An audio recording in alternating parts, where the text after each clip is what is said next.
Vinod Arun. Okay, good evening. അപ്പോൾ നമ്മുടെ session start ചെയ്താലോ സാർ? സ്റ്റാർട്ട് ചെയ്യാം. അപ്പോൾ എല്ലാവർക്കും അഡ 24/7 ഈ ഒരു NTPC റിലേറ്റ് ചെയ്ത ഓൺലൈൻ വെബിനാറിലേക്ക് സ്വാഗതം ചെയ്യണം കേട്ടോ. ഓക്കെ, അപ്പോൾ നമുക്ക് ഈ നോട്ടിഫിക്കേഷൻ വന്നിട്ടുണ്ട്. അണ്ടർ ഗ്രാജുവേറ്റ് ലെവലും ഗ്രാജുവേറ്റ് ലെവലും നോട്ടിഫിക്കേഷൻ വന്നിട്ടുണ്ട്. അപ്പോൾ ഈ നോട്ടിഫിക്കേഷൻ്റെ ഫുൾ ഡീറ്റെയിൽസ് നമുക്കൊന്ന് ചെക്ക് ചെയ്യാം. അപ്പോൾ നിങ്ങളെല്ലാം അപ്ലൈ ചെയ്തിട്ടുള്ള ആൾക്കാരും ഉണ്ടാവും, ചെയ്തിട്ടില്ലാത്ത ആൾക്കാരും ഉണ്ടാവും അല്ലേ. അപ്പോൾ എന്തായാലും ശ്രദ്ധിക്കേണ്ട ഒത്തിരി കാര്യങ്ങളുണ്ട്. അത് ആപ്ലിക്കേഷൻ നമ്മൾ രജിസ്ട്രേഷൻ സ്റ്റാർട്ട് ചെയ്യുന്നത് തൊട്ട് ഒരു പരീക്ഷ എഴുതി കംപ്ലീറ്റ് ആയി നമുക്കൊരു അലോട്ട്മെന്റ് വരുന്നത് വരെയും ഒത്തിരി കാര്യങ്ങൾ നമ്മൾ ശ്രദ്ധിക്കേണ്ടതുണ്ട് കേട്ടോ. അപ്പോൾ നിങ്ങൾക്ക് ഒത്തിരി ഡൗട്ട്സും ഉണ്ട്, റിലേറ്റ് ചെയ്തിട്ടുള്ള ഡൗട്ട്സ് ഉണ്ട്. അത് മാത്രമല്ല സ്റ്റുഡൻസ് നമ്മളോട് ചോദിച്ചിട്ടുള്ള ഒത്തിരി ഡൗട്ട്സ് അത് ഞങ്ങൾ നോട്ട് ചെയ്ത് വെച്ചിട്ടുണ്ട്. അപ്പോൾ നമുക്കതെല്ലാം ഡിസ്കസ് ചെയ്യാം. അപ്പോൾ ഇതെല്ലാം മിക്കതും കോമൺ ഡൗട്ട്സ് ആയിരിക്കാം. അതെല്ലാം നമുക്ക് എന്ത് ചെയ്യാൻ പറ്റും, ഒരു ക്ലിയർ ചെയ്ത് പോകാൻ പറ്റും കേട്ടോ. ഓക്കെ, അപ്പോൾ എന്തായാലും നമുക്ക് ആ നോട്ടിഫിക്കേഷൻ ഡീറ്റെയിൽസും മറ്റു കാര്യങ്ങൾ നോക്കാം. അപ്പോൾ NTPCയുടെ നോട്ടിഫിക്കേഷൻ വന്നിട്ടുണ്ട്. നിങ്ങൾക്കറിയാം, എന്തായാലും നമ്മുടെ ഒരു സെപ്റ്റംബർ 9 അടുപ്പിച്ച് തുടക്കത്തിലല്ലേ, ഫസ്റ്റ് വീക്കിൽ തന്നെ നമുക്കൊരു ഷോർട്ട് നോട്ടീസ് വന്നിട്ടുണ്ടായിരുന്നു ഗ്രാജുവേറ്റ് ലെവൽ പോസ്റ്റുകൾക്കും അതുപോലെ അണ്ടർ ഗ്രാജുവേറ്റ് ലെവൽ പോസ്റ്റുകൾക്കുമായിട്ട് നോട്ടിഫിക്കേഷൻ വരുമെന്നുള്ള കാര്യം, അതിൽ എത്ര വേക്കൻസീസ് എക്സ്പെക്ട് ചെയ്യുന്നുള്ള കാര്യങ്ങളെല്ലാം ഡീറ്റെയിൽ ആയിട്ട് തന്നിരുന്നു. അതിൽ പിന്നെ ഒരു പ്രധാനപ്പെട്ട കാര്യം നമ്മൾ മനസ്സിലാക്കേണ്ടത്, 2019 ശേഷം റെയിൽവേയുടെ എക്സാംസ് അല്ലേ, ഒരു എക്സാംസ് അങ്ങനെ നടന്നിട്ടില്ല. അപ്പോൾ ഈ വർഷം 2024 തുടക്കത്തിൽ റെയിൽവേ ഒരു ആനുവൽ കലണ്ടർ പുറപ്പെടുവിച്ചിട്ടുണ്ടായിരുന്നു. അതിൽ ALP, അതുപോലെ RRB ടെക്നീഷ്യൻ, പിന്നെ നമ്മുടെ JEE ഉണ്ടായിരുന്നു, പാരാമെഡിക്കൽ ഉണ്ടായിരുന്നു, RPF ഉണ്ടായിരുന്നു, പിന്നെ എന്തായിരുന്നു ഇപ്പോൾ NTPC ഉണ്ട്. ഇനി വരാനിരിക്കുന്ന നമ്മുടെ മിനിസ്റ്റീരിയൽ പോസ്റ്റിലേക്കുള്ളതും അതുപോലെ ഗ്രൂപ്പ് D ലെവൽ 1 പോസ്റ്റിലേക്കുള്ള ഗ്രൂപ്പ് D നോട്ടിഫിക്കേഷനുമാണ്. അപ്പോൾ അവർ ആനുവൽ കലണ്ടറിൽ പറഞ്ഞിരുന്ന അതേ പ്രകാരം തന്നെ നോട്ടിഫിക്കേഷൻസ് എല്ലാം വന്നിട്ടുണ്ട്. ഇടയ്ക്ക് ഒരു ഡിലേ വന്നിരിക്കുന്ന ഇലക്ഷൻ ടൈമിൽ, പാർലമെന്റ് ഇലക്ഷൻ ടൈമിൽ ചെറിയൊരു ഡിലേ വന്ന് അങ്ങോട്ടും ഇങ്ങോട്ട് ഡേറ്റ് ചേഞ്ച് ആയതല്ലാതെ ബാക്കിയുള്ളതെല്ലാം കറക്റ്റ് അല്ലേ. ഒരു ജൂലൈ ടു സെപ്റ്റംബർ ടൈം പീരീഡിനുള്ളിൽ NTPC വരുമെന്ന് പറഞ്ഞിട്ടുണ്ടായിരുന്നു. അതുപോലെ വന്നിട്ടുണ്ട് കേട്ടോ. അതുപോലെ ALPയും JEയും അതെല്ലാം കറക്റ്റ് സമയത്ത് വന്നു. അപ്പോൾ നമുക്ക് ഇനി ഗ്രൂപ്പ് Dയുടേതാണ് ഒരു അപ്കമിങ് ഒരു ബിഗ് ഓപ്പർച്യൂണിറ്റി എന്ന് പറയുന്നതാണ് അല്ലേ. അപ്പോൾ ഈ NTPC നോട്ടിഫിക്കേഷനകത്ത്, നമ്മുടെ ഇപ്പോൾ വന്നിട്ടുള്ള NTPC നോട്ടിഫിക്കേഷനകത്ത് 2019 ഇത് ഒറ്റ പരീക്ഷയായിട്ട് അല്ലെങ്കിൽ ഒറ്റ നോട്ടിഫിക്കേഷൻ ആയിട്ടായിരുന്നു വന്നത്. അതിൽ നിന്നും വ്യത്യസ്തമായിട്ട് ഇപ്പോൾ 2 നോട്ടിഫിക്കേഷനാണ്, CN05 CN06 2024 എന്ന രീതിക്ക് 2 നോട്ടിഫിക്കേഷനാണ് ഗ്രാജുവേറ്റിന് അണ്ടർ ഗ്രാജുവേറ്റിനായിട്ട് വന്നത്. അപ്പോൾ ഈ നോട്ടിഫിക്കേഷൻ ഇങ്ങനെ 2ആയിട്ട് വന്നതുകൊണ്ടും 2 ആപ്ലിക്കേഷൻ ഡേറ്റ് കൊണ്ടതുകൊണ്ടും കുട്ടികൾ പ്രധാനമായിട്ടും ആദ്യമേ ചോദിച്ച സംശയം എന്തെന്ന് ചോദിച്ചു കഴിഞ്ഞാൽ, നമ്മൾ 2 ആപ്ലിക്കേഷൻ കൊടുക്കേണ്ടി വരുമോ, 2 പരീക്ഷ എഴുതേണ്ടി വരുമോ എന്നുള്ളതാണ് അല്ലേ. അപ്പോൾ അതിനാണ് ആദ്യം ഒരു ക്ലാരിറ്റി. അതിപ്പോഴും മിക്ക ക്ലാസ്സുകൾക്കകത്തും കുട്ടികൾ ചോദിക്കുന്നുണ്ട് അല്ലേ. അപ്പോൾ തീർച്ചയായിട്ടും നോട്ടിഫിക്കേഷൻ 2ആയിട്ടാണ് വന്നത് അല്ലേ. 2 നോട്ടിഫിക്കേഷൻ, ഒന്ന് ഗ്രാജുവേറ്റിന്റെ 14 സെപ്റ്റംബർ തൊട്ട് 13 സെപ്റ്റംബർ വരെയാണ് നമുക്ക് അപ്ലൈ ചെയ്യാൻ പറ്റുന്നത്, 13 ഒക്ടോബർ വരെയാണ് അപ്ലൈ ചെയ്യാൻ പറ്റുന്നത്. അതുപോലെ അണ്ടർ ഗ്രാജുവേറ്റിന്റെ 21 സെപ്റ്റംബർ തൊട്ട് 20 ഒക്ടോബർ വരെയാണ് അപ്ലൈ ചെയ്യാൻ പറ്റുന്നത്. അപ്പോൾ 2 നോട്ടിഫിക്കേഷൻ ആയതുകൊണ്ട് നമുക്ക് എന്താണ് 2 എക്സാം തന്നെ എഴുതേണ്ടി വരും, അതുപോലെ 2ആയിട്ട് തന്നെ അപ്ലൈ ചെയ്യേണ്ടി വരും. പിന്നെ രജിസ്ട്രേഷൻ OTR പ്ലാറ്റ്ഫോം ആയതുകൊണ്ട് ഒരു തവണ നമുക്ക് എക്സാം സെലക്ട് ചെയ്യുന്നത്, ഇപ്പോൾ ഓൾറെഡി RPFനോ അതുപോലെ പാരാമെഡിക്കലിനോ JEE ഒക്കെ രജിസ്റ്റർ ചെയ്ത ആൾക്കാർക്ക് പ്രശ്നം ഉണ്ടാവില്ല. അവർക്ക് ജസ്റ്റ് എന്ത് ചെയ്താൽ മതി, ഇത് മാത്രം പിക്ക് ചെയ്താൽ മതി, എക്സാം മാത്രം കൊടുത്താൽ മതിയാവും. ബാക്കി ഡീറ്റെയിൽസ് അതുപോലെ തന്നെയാണ് ഇപ്പോൾ റെയിൽവേ ആക്കിയിട്ടുള്ളത്. അപ്പൊ ഈ OTRന്റെ കാര്യത്തിൽ നമ്മൾ കുറച്ച് കാര്യം ശ്രദ്ധിക്കാറുണ്ട്. ഇപ്പൊ PSCയുടെ OTR പ്ലാറ്റ്ഫോം ഒക്കെ ആണെങ്കിലും നമുക്ക് അത്രയും ഒരു അല്ലെ, ഓൾറെഡി നമ്മൾ ഒരു തവണ രജിസ്റ്റർ ചെയ്തിട്ടുള്ളത്. നമുക്ക് ഞാനൊക്കെ രജിസ്റ്റർ ചെയ്ത് 2014-15 അതിനുശേഷം പിന്നെ ഒരു ഫോട്ടോ സിഗ്നേച്ചർ മാറ്റിയാൽ വലിയ ചേഞ്ച് ഒന്നും വരുത്തിയിട്ടില്ല. പക്ഷെ റെയിൽവേയുടെ കാര്യത്തിൽ നമ്മൾ ശ്രദ്ധിക്കേണ്ടത് റിജക്ഷൻ സാധ്യത പോസിബിലിറ്റീസ് ഹൈ ആണ്. അപ്പം നമ്മുടെ ഭാഗത്തു നിന്ന് വരുന്ന ചെറിയൊരു മിസ്റ്റേക്ക് തന്നെ എന്തായിരിക്കും, അത് ആപ്ലിക്കേഷൻ റിജക്ട് ചെയ്യാനായിട്ടുള്ള സാധ്യത ഉണ്ടാവും കേട്ടോ. അപ്പോൾ അതിൽ എന്തൊക്കെയാണ് മേഡം നമ്മൾ അതിൽ ശ്രദ്ധിക്കേണ്ട അപ്ലൈ OTR രജിസ്ട്രേഷൻ ചെയ്യുമ്പോഴത്തേക്കും? നമ്മുടെ അക്കൗണ്ട് ക്രിയേറ്റ് ചെയ്യുന്ന സമയത്ത്, അതുപോലെ RRB ചൂസ് ചെയ്യുന്ന സമയത്ത്, അത് വളരെ നമ്മൾ വേക്കൻസീസും അതുപോലെ സേഫ് സോൺ ഒക്കെ നോക്കിയിട്ടാണ് എല്ലാവരും RRB ചൂസ് ചെയ്യുക. അതുപോലെ അക്കൗണ്ട് ക്രിയേറ്റ് ചെയ്യുന്ന സമയത്ത് നമ്മുടെ ഇനിഷ്യലിന് മാറ്റം, അതുപോലെ ഡേറ്റ് ഓഫ് ബർത്തിൽ ഉള്ള പ്രശ്നങ്ങൾ, അങ്ങനെയുള്ള കുറച്ച് കുഴപ്പങ്ങളുണ്ട്. അതുപോലെ ആധാർ കാർഡ് ഇല്ലെങ്കിൽ എന്താണ് വേറൊരു ഇത് കൊടുക്കേണ്ടത്. അതുപോലെ മോസ്റ്റ് കോമൺ ആയിട്ട് വരുന്നത് ഇമെയിൽ IDയും അതുപോലെ മൊബൈൽ നമ്പറും. നിങ്ങളിപ്പോൾ ഉപയോഗിക്കുന്നതായിരിക്കില്ല, ചിലപ്പോൾ 1 വർഷം കഴിഞ്ഞിട്ടായി ഇതിന്റെ എല്ലാ പ്രോസസ്സും കഴിഞ്ഞ് വരിക. അപ്പോൾ നിങ്ങളുടെ മൊബൈൽ നമ്പറോ ഇമെയിൽ IDയോ ഈ കൊടുത്തത് അല്ല എന്നുണ്ടെങ്കിൽ നമ്മുടെ ഫ്യൂച്ചർ പ്രോസസ് എങ്ങനെ നടക്കും? അപ്പൊ ആ ഒരു കാര്യങ്ങളൊക്കെയാണ് വളരെ ഇമ്പോർട്ടന്റ് ആയിട്ട് നിങ്ങൾ അക്കൗണ്ട് ക്രിയേറ്റ് ചെയ്യുന്ന സമയത്ത് നിങ്ങൾ ചെയ്യേണ്ടത്. അപ്പോൾ ഇപ്പൊ നിങ്ങൾ പേര് ചേഞ്ച് ചെയ്തിട്ടുണ്ടെങ്കിൽ അതിന്റെ സർട്ടിഫിക്കറ്റ് ഡോക്യുമെന്റ്സ് ഒക്കെ നമുക്ക് അതിനകത്ത് കൊടുക്കാനുള്ള ഓപ്ഷൻസ് ഉണ്ട്. DB സമയത്ത് കൊടുത്താൽ മതിയാകും. ഇനി നിങ്ങൾക്ക് എന്താണോ നിങ്ങളുടെ മെട്രിക്കുലേഷൻ സർട്ടിഫിക്കറ്റ്, അതായത് നമ്മുടെ SL സർട്ടിഫിക്കറ്റ് എന്താണോ കൊടുത്തിട്ടുള്ളത് അത് നിങ്ങൾ അപ്ലൈ ചെയ്യാൻ വേണ്ടി ശ്രദ്ധിക്കുക. കാരണം നമുക്കൊരു പ്രൂഫ് എന്ന് പറയുന്നത് നമ്മുടെ എന്താണ് ഇപ്പോൾ ഡേറ്റ് ഓഫ് ബർത്തിന്റെ കാര്യമായിരുന്നാലും നാഷണാലിറ്റി ആയിരുന്നാലും എന്തൊരു പ്രൂഫ് ആയിരുന്നാലും നമുക്ക് നമ്മുടെ SL സർട്ടിഫിക്കറ്റ് ആണ്. അതുകൊണ്ട് നിങ്ങൾ SLC സർട്ടിഫിക്കറ്റ് എന്താണ് കൊടുത്തേക്കുന്നത് അതുപോലെ തന്നെ നമ്മുടെ അക്കൗണ്ട് ക്രിയേറ്റ് ചെയ്തേക്കാം. അതുപോലെ നമ്മുടെ മൊബൈൽ നമ്പറും ഇമെയിൽ ഐഡിയും നിങ്ങൾക്ക് ഫ്യൂച്ചറിൽ, അതായത് ഒരു 1-1.5 വർഷത്തേക്ക് ആ ഒരു സംഭവം തന്നെ നിങ്ങൾ അതെ കീപ്പ് ചെയ്തേക്കാം. നിങ്ങൾക്ക് ഇപ്പോൾ പാസ്വേഡ് മറന്നു പോയിട്ടുണ്ടെങ്കിൽ അതെല്ലാം നിങ്ങൾ റീഗെയിൻ ചെയ്ത് വെച്ചേക്കാം. കാരണം ആൾക്കാർക്കുള്ള പ്രശ്നമാണ് ഇമെയിൽ ഐ ഡി ഉണ്ടാവും, പക്ഷേ പാസ്വേഡ് നമ്മൾ മറന്നുപോലെ ഇമെയിൽ ഐ ഡി ആക്സസ് ചെയ്യാൻ പറ്റത്തില്ല. പക്ഷേ ഇൻ കേസ് നമുക്കൊരു കോൾ ലെറ്റർ വരുന്നത്, ഇപ്പോൾ നമ്മൾ 2 ഘട്ട പരീക്ഷ കഴിഞ്ഞ് ചിലപ്പോൾ മെഡിക്കൽ എന്നുള്ള മെമ്മോ വരുന്നതോ അതിന്റെ കോൾ ലെറ്റർ വരുന്നതോ എല്ലാം നമ്മുടെ മെയിൽ വഴിയാണെന്നുണ്ടെങ്കിൽ നമുക്കത് ആക്സസ് ചെയ്യാൻ പറ്റിയിട്ടില്ല, അല്ലെങ്കിൽ ആ സമയത്ത് നമുക്ക് അതിലേക്ക് എത്താൻ പറ്റിയിട്ടില്ല എന്ന് പറഞ്ഞാൽ അത് പ്രശ്നമാണ്. അപ്പോൾ നമ്മൾ ഉപയോഗിക്കുന്ന മെയിൽ ഐ ഡി കൊടുക്കുക. അത് മാത്രമല്ല, നമ്മൾ എപ്പോഴും ഈ ഒരു പ്രോസസ്സ് നമ്മൾ സെലക്ഷൻ കംപ്ലീറ്റ് ആവുന്നത് വരെയും ആ മെയിൽ ഐ ഡിയിലേക്ക് ആക്സസിബിലിറ്റി ഉണ്ടാവണം. അതുപോലെ ആ ഫോൺ നമ്പറും മാറാൻ പാടില്ല കേട്ടോ. അതും കൂടെ ഒന്ന് ശ്രദ്ധിക്കുക കേട്ടോ. ഇത് നമ്മളിപ്പോൾ ഒരു ബാങ്ക് അക്കൗണ്ട് എടുക്കുന്നതോ അതേപോലെയൊക്കെ തന്നെയാണ്, നമ്മുടെ ലൈഫ് വെച്ചിട്ടുള്ള കളിയാണ്. അപ്പോൾ അത്രയും കെയർഫുൾ ആയിട്ട് നമ്മൾ എന്ത് ചെയ്യുക, അതിനെ ഹാൻഡിൽ ചെയ്യണം കേട്ടോ. ഒന്നാമത്തെ കാര്യം അതാണ്. പിന്നെ നമ്മുടെ RRB ചൂസ് ചെയ്യുന്നത് അത് നിങ്ങൾ വ്യക്തമായിട്ടും വേക്കൻസി ഒക്കെ നോക്കിയിട്ട് നിങ്ങൾക്ക് പുറത്ത്, അതായത് ഇപ്പൊ മുംബൈ കൊൽക്കത്തയിലൊക്കെ നിങ്ങൾക്ക് അപ്ലൈ ചെയ്യണമെങ്കിൽ അപ്ലൈ ചെയ്യാം. ഇവർക്ക് മിക്ക ആൾക്കാർക്കുള്ള ഡൗട്ട് ഈ RRBs എവിടെയൊക്കെ ലൊക്കേറ്റ് ചെയ്തിരിക്കുന്നത്. അപ്പൊ ഈ പേര് വെച്ച് പലരും ഐഡന്റിഫൈ ചെയ്യുന്നു. ഈ സിലിഗുരി എന്നൊക്കെ പറയുമ്പോൾ ഏകദേശം നമ്മുടെ സൗതേൺ സോണിലാണെന്നുള്ള ചിന്തിച്ചിരിക്കുന്ന ആൾക്കാരുണ്ട് കേട്ടോ. അപ്പൊ അവിടെ ശ്രദ്ധിക്കുക, നമുക്ക് സദേൺ സോണിൽ വരുന്ന സദേൺ റെയിൽവേയുടെ ഭാഗത്ത് വരുന്ന 4 RRBs ആണ് നമുക്ക് സദേൺ റീജിയനിൽ വരുന്നത്. അതാ SR എന്ന് കൊടുത്തേക്കുന്നത്. അത് സെക്കന്ദരാബാദ് ഉണ്ട്, ചെന്നൈ ഉണ്ട്, ബാംഗ്ലൂരും ഉണ്ട്, അതുപോലെ ട്രിവാൻഡ്രം ഉണ്ട്. പിന്നെ നമുക്ക് ഏറ്റവും കൂടുതൽ വേക്കൻസി വന്നിട്ടുള്ളത് മുംബൈയിലാണ്. പിന്നെ രണ്ടാമത് നമുക്ക് വരുന്നത് കൊൽക്കത്തയിലാണ്. അപ്പൊ നോക്കുക, നിങ്ങൾക്ക് ഇവിടെ ട്രാവൽ ചെയ്യാൻ അല്ലെങ്കിൽ നിങ്ങൾക്ക് അവിടെ ലൊക്കേറ്റ് ചെയ്യാൻ സാധിക്കുന്നുണ്ടോ, അല്ലെങ്കിൽ ഇവിടെ ലൊക്കേറ്റ് ചെയ്യാൻ സാധിക്കുന്നുണ്ടോ എന്നൊക്കെ നോക്കിയിട്ട് വേണം നമ്മൾ RRB ചൂസ് ചെയ്യാൻ. എപ്പോഴും നമുക്ക് മലയാളികൾക്ക് ഏറ്റവും സേഫ് ആയിട്ട് വരുന്ന 4 സോണുകളാണ് ഈ പറയുന്ന 4 സോണുകൾ. ഓക്കെ, അപ്പൊ അതൊന്ന് നിങ്ങൾ നോട്ട് ചെയ്ത് വെച്ചേക്കാം. സിലിഗുരി ഞാനും വിചാരിച്ചിരുന്നത് താഴോട്ട് എവിടെയായിരുന്നു, പക്ഷെ ഇപ്പഴാ ഞാനും കാണുന്നത് ഇവിടെയാ സിലിഗുരി. അപ്പൊ ഇതുപോലെ നമുക്ക് ഒരുപാട് കാര്യങ്ങൾ, നമുക്ക് ഒരുപാട് അതുപോലെ ഞാൻ രാവിലെ മാൾഡ ഇവിടെയാണ്, അതായത് ഈസ്റ്റേൺ റീജിയൻ ആണ്. അപ്പൊ അതെല്ലാം നോക്കിയിട്ട് വേണം നമ്മൾ എന്ത് ചെയ്യാൻ, RRB ചൂസ് ചെയ്യാൻ. RRB ഒന്നും നമുക്ക് ഒരിക്കലും മാറ്റാൻ പറ്റില്ല. അതുകൊണ്ട് അത് കറക്റ്റ് ആയിട്ട് തന്നെ നിങ്ങൾ ചൂസ് ചെയ്യാം. അത് മാത്രമല്ല, RRBs നമ്മൾ ചൂസ് ചെയ്യുമ്പോഴത്തേക്കും സദേൺ റീജിയൻ നമ്മൾ പറയാൻ കാരണം എന്ന് പറഞ്ഞാൽ നോർത്തിലോട്ട്, അത് പ്രത്യേകിച്ചും കൊൽക്കത്ത ഭാഗം നമ്മൾ നോക്കുമ്പോൾ വേക്കൻസി കൂടുതലുണ്ട്. അപ്പൊ എല്ലാവരും അതുപോലെ ചിന്തിക്കുക. ഒന്നാമത്തെ കാര്യം, അവിടെ കോമ്പറ്റീഷൻ ലെവൽ കൂടുതലായിരിക്കും, കട്ട് ഓഫ് കൂടുതലായിരിക്കും. പിന്നെ അവിടുത്തെ ഫിസിക്കൽ സിറ്റുവേഷൻ നമ്മൾ എപ്പോഴും നമ്മുടെ മനസ്സിലുണ്ടായിരിക്കും. നമ്മളൊരു സ്ഥലത്തേക്ക് ജോലിക്ക് പോകുമ്പോഴത്തേക്കും അവിടുത്തെ സാഹചര്യങ്ങളുമായിട്ട് അത് നമ്മുടെ ലൈഫിനൊക്കെ ഭീഷണി ഉണ്ടോ, അല്ലെ, നമുക്ക് എത്തിപ്പെടാൻ പറ്റുമോ, നമുക്ക് തിരിച്ച് നാട്ടിലേക്ക് എന്തെങ്കിലും അത്യാവശ്യം വന്നാൽ ഈസി ആയിട്ട് നമുക്ക് വരാൻ പറ്റുമോ, അങ്ങനെയുള്ള കാര്യങ്ങളും കൂടെ ഒരു പരിഗണന കൊടുക്കുന്നത് എപ്പോഴും നല്ലതാണ് കേട്ടോ. ഒരു ജോലി എന്നുള്ളത് മാത്രമല്ല, അത് ആ ജോലി കിട്ടിക്കഴിഞ്ഞതിന് ശേഷം നമുക്ക് അതുകൊണ്ട് ഉപയോഗപ്പെടണമല്ലോ, അല്ലെ. അതുകൊണ്ട് ഉപയോഗപ്പെടണം മാത്രമല്ല, നമ്മുടെ ലൈഫ് തീരുന്നത് വരെയും നമ്മൾ അതിനകത്തേക്കാണ് നിൽക്കേണ്ടത്.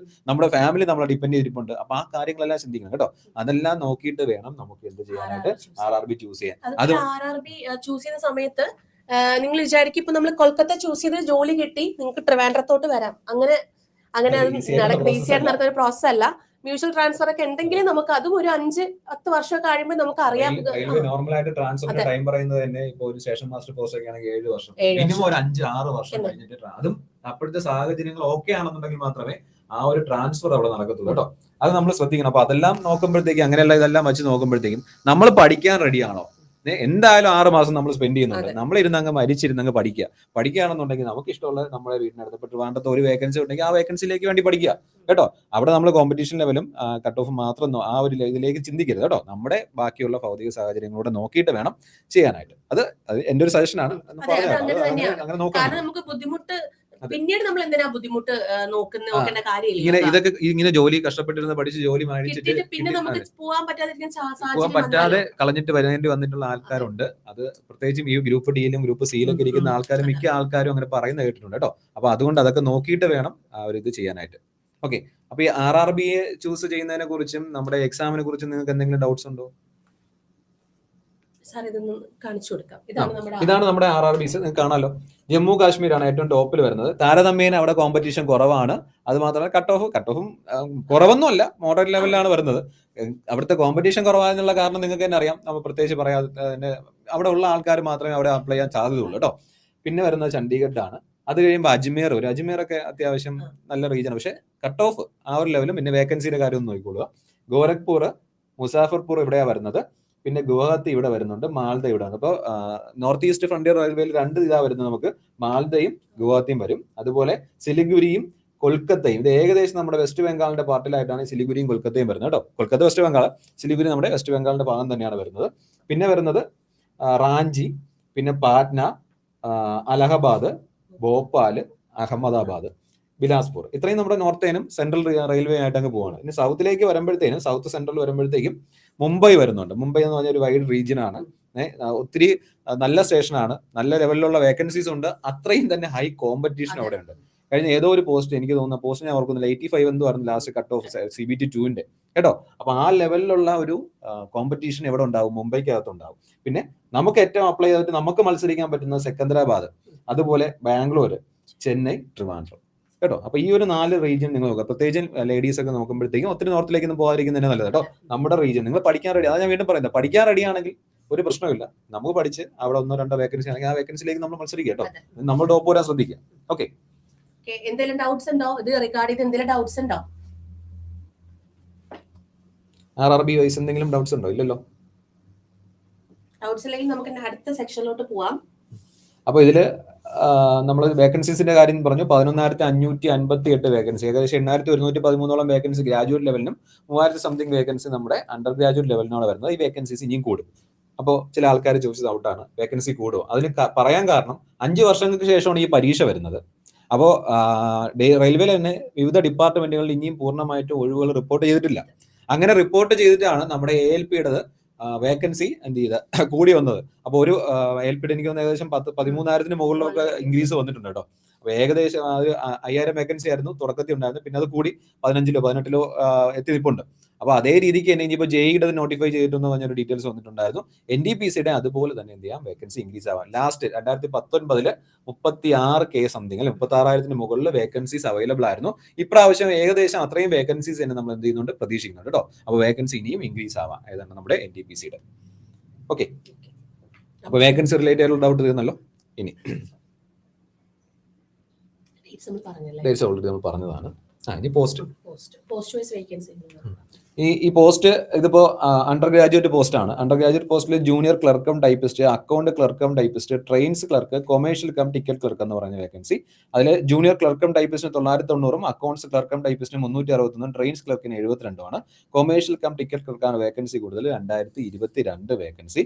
Total 3,445 vacancy. അപ്പൊ ഈ പറയുന്ന അണ്ടർ ഗ്രാജുവേറ്റ്, അതായത് 12th ലെവൽ എഴുതുന്ന ആൾക്കാർ ശ്രദ്ധിക്കുക. അതായത് ഈ ഒരു പോസ്റ്റുകളിലേക്ക് അപ്ലൈ ചെയ്യുമ്പോഴത്തേനും വേക്കൻസി നോക്കുക. നമ്മുടെ സദേൺ RRBസിലെ വേക്കൻസീസ് എത്രയാണുള്ളത് അത് നോക്കിയിട്ട് എന്ത് ചെയ്യുക, നിങ്ങൾ അതിന് അപ്ലൈ കേട്ടോ. അപ്പൊ ഇതിൽ ഏതാണ് ബെറ്റർ പോസ്റ്റ് എന്നുള്ള ഒരു ഇത് വന്നിട്ടുണ്ടായിരുന്നു. അപ്പോൾ ബെറ്റർ പോസ്റ്റ് എന്ന് പറയുന്നത് കൊമേഴ്ഷ്യൽ കം ടിക്കറ്റ് ക്ലർക്ക്. കാരണം നമുക്ക് വേക്കൻസി വൈസ് നോക്കുകയാണെങ്കിലും ഇതെന്ന് പറയുന്നത് നമ്മുടെ റെയിൽവേയിൽ ചെല്ലുമ്പോൾ തന്നെ ഓഫീസിനകത്ത് ഇരുന്ന് ചെയ്യുന്ന വർക്കാണ് ഈ സംഭവം. പിന്നെ ടൈപ്പിസ്റ്റ് വരും. ടൈപ്പിസ്റ്റ് നിങ്ങൾ സ്കിൽ ടെസ്റ്റ് പേടിയുള്ളവർക്ക് ടൈപ്പിസ്റ്റ് ബാക്കിയുള്ള ഇതിലൊക്കെ നടക്കുന്ന പോലെ ടൈപ്പിംഗ് ടെസ്റ്റിന്റെ ആവശ്യമൊന്നുമില്ല. അവര് ഒരു ടെസ്റ്റ് നടത്തുന്നുണ്ട്. അതായത് ഒരു 30 വേർഡ് പെർ മിനിറ്റിൽ എന്താണ് നമ്മൾ ടൈപ്പ് ചെയ്യണം. അത് കമ്പ്യൂട്ടർ യൂസ് ചെയ്താണ്, ടൈപ്പ് റൈറ്റർ ഒന്നും അല്ല.